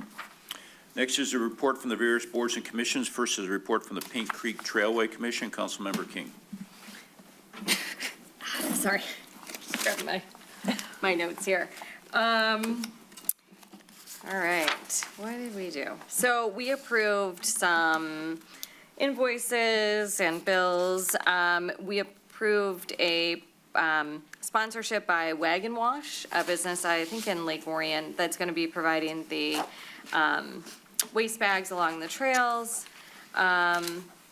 We talked about the bridge repair project, or the Bridge 31.7 replacement. And then Rochester Hills is also, oh, this is a big thing. Rochester Hills is going to be starting a bridge repair project in 2026. It encompasses 3 bridges along the Paint Creek Trail from Tinkin to Dutton Road. And it's part of a much larger project across Rochester Hills to address all of their bridges throughout the city. They are going to try to time their best, so it would be in late fall. But at some point, for likely a period of a month or potentially longer, that portion of the trail would close. There unfortunately is not a great way around. You've got, either Orion Road or the dirt road on Livernois, not really a safe route around that section of the trail. So unfortunately, it would close for What's a the period. timing? They're aiming for late fall, but it's this year. 2026, but it's connected to a much larger project. So a little bit of that is out of their hands. So, but from the looks of it, those bridges really need the work. And so this is good that they're addressing it. It'll, hopefully last much longer and they won't have to do a full bridge replacement, which would take it out of commission for a much longer period of time. So that was the big thing. Okay, thank you. Next is a report from the Downtown Development Authority. Councilmember Clauser. Yeah, I think you heard a lot of it already, but Christy's here to help me. We talked about the market and the Graham, and like Christy said, ground is breaking tomorrow, and it has to be completed by September for us to get our grant, and they are confident that we are on track now. So that's great. The DDA budget for 2027 was approved unanimously by the DDA board. That was presented to us, City Council, at the last meeting, and I think pretty much in its entirety, I don't think there are any changes. They approved it, so that'll come back to us with the rest of the budget. We talked about the quit claim deed, we talked about outdoor dining, we talked about closure of Water Street. The last thing that we talked about worth bringing up here is the social districts. Christy mentioned it. They're going to be bringing that back. The DDA did approve to present to council social districts again and a proposal on that. I think the team has done a lot of work. They've answered a lot of questions. They've gone to other places and done research, and they've done a really, really great job, I think, putting together this proposal for us. And they also surveyed the businesses, and I want to say there was 19 businesses that said that they would be interested in participating in our social district. So there's also a lot of community support or business support, it sounds like. So I would say my only thing for our team is if there are any questions or concerns, to get those over to the DDA quickly so that they can be prepared to address some of those things coming up. But again, I think they've done a great job and really have been able to answer a lot of them in our meetings. So, yeah. I don't think I missed anything else. Thank you. Now on to public comment. Is there any further public comment tonight? Everybody said what they could say. Everybody said. Okay. Okay. Absolutely. Next on to general miscellaneous. Madam Clerk, your chance if you choose to take it. If you choose to take I'll it. choke through it. Thank you all for all the kind words this evening. I truly appreciate all of the support and confidence and trust I've been given over all these years. And I'm truly grateful for this opportunity. And I'm super excited about what comes next. So, thank you.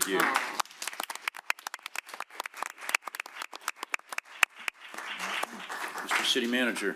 Just thank Anthony and staff for covering for me last week. Thank you all for, kind of left me alone last week. That was kind of cool. So, no. We're back on track. Looks like construction projects are getting going. The streets are getting swept. We're getting ready for a lot of good stuff. So it should be an active month coming up here if the weather starts to cooperate. Mr. City Attorney. Nothing, thank you. Councilmember Clauser. Oh, we're going out of order. Oh, man.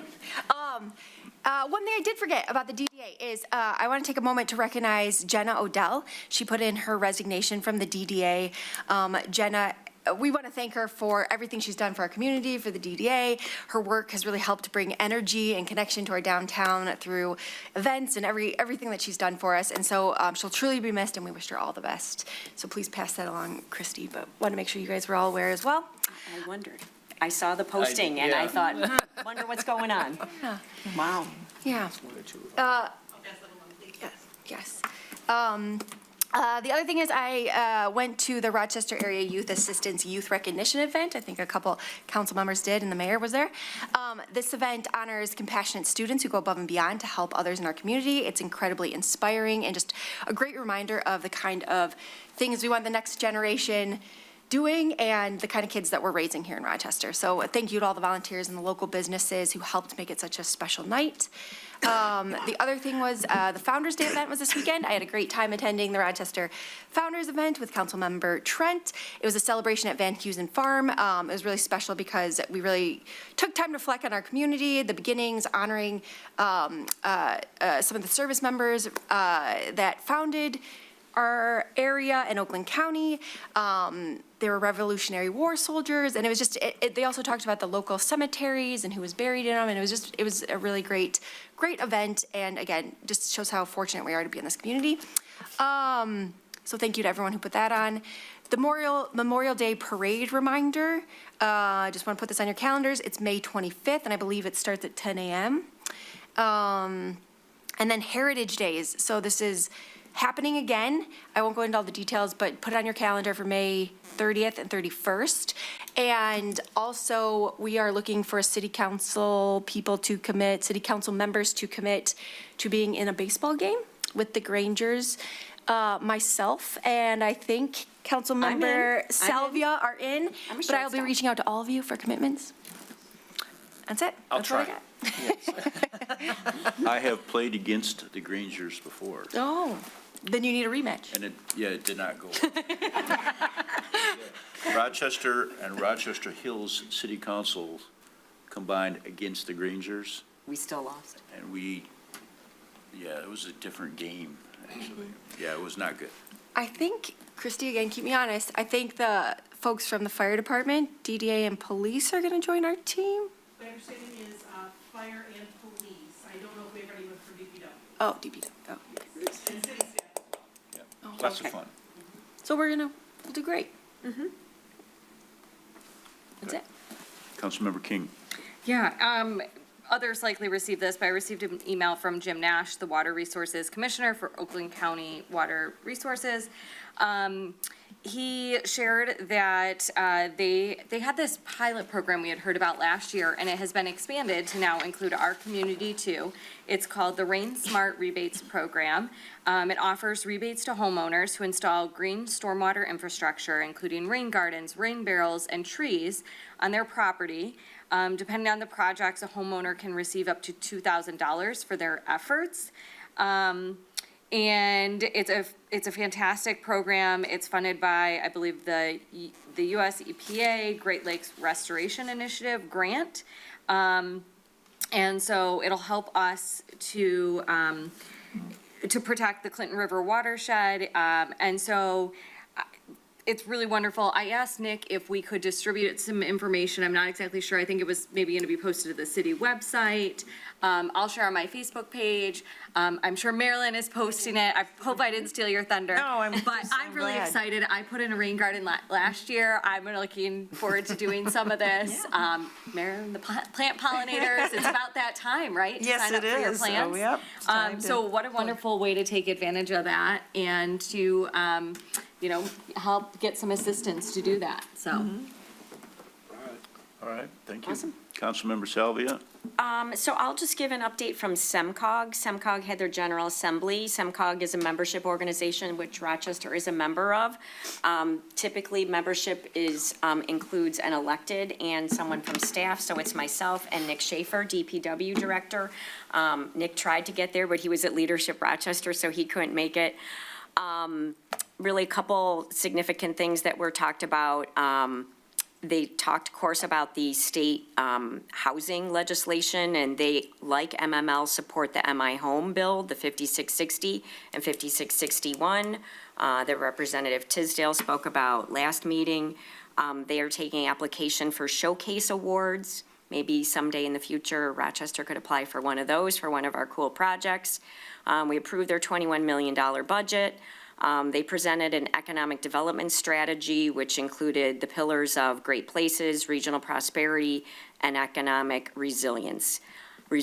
And then they had a panel on those three topics. My key takeaway on that was 3 Ds. They talked a lot about drones. We should be manufacturing drones in Southeast Michigan. Data centers. I'm very thankful that Rochester doesn't have any room for a data center because that's what everyone else is having to talk about. And the defense industry because it's bringing so many jobs. So that was SEMCOG. And then in 2027, they're kind of soft thinking about doing a meetup here in Rochester, maybe the Graham, maybe looking at what work we've done on our trails. And then lastly, question for administration. I know the Board of Review met recently, and I know in the past we typically get like a formal report out when everything is done at a very high level. Is there any other updates that we normally get on Board of Review, like number of questions, like just kind of like a heads up? Is there anything we should be concerned about? Okay, thank you. Councilmember Hauser? Sure. Speaking about gardens, the community garden lots have been assigned plots, so if you've got one, check it out. I tilled mine on Saturday, so it's ready to go. You're ahead of the game.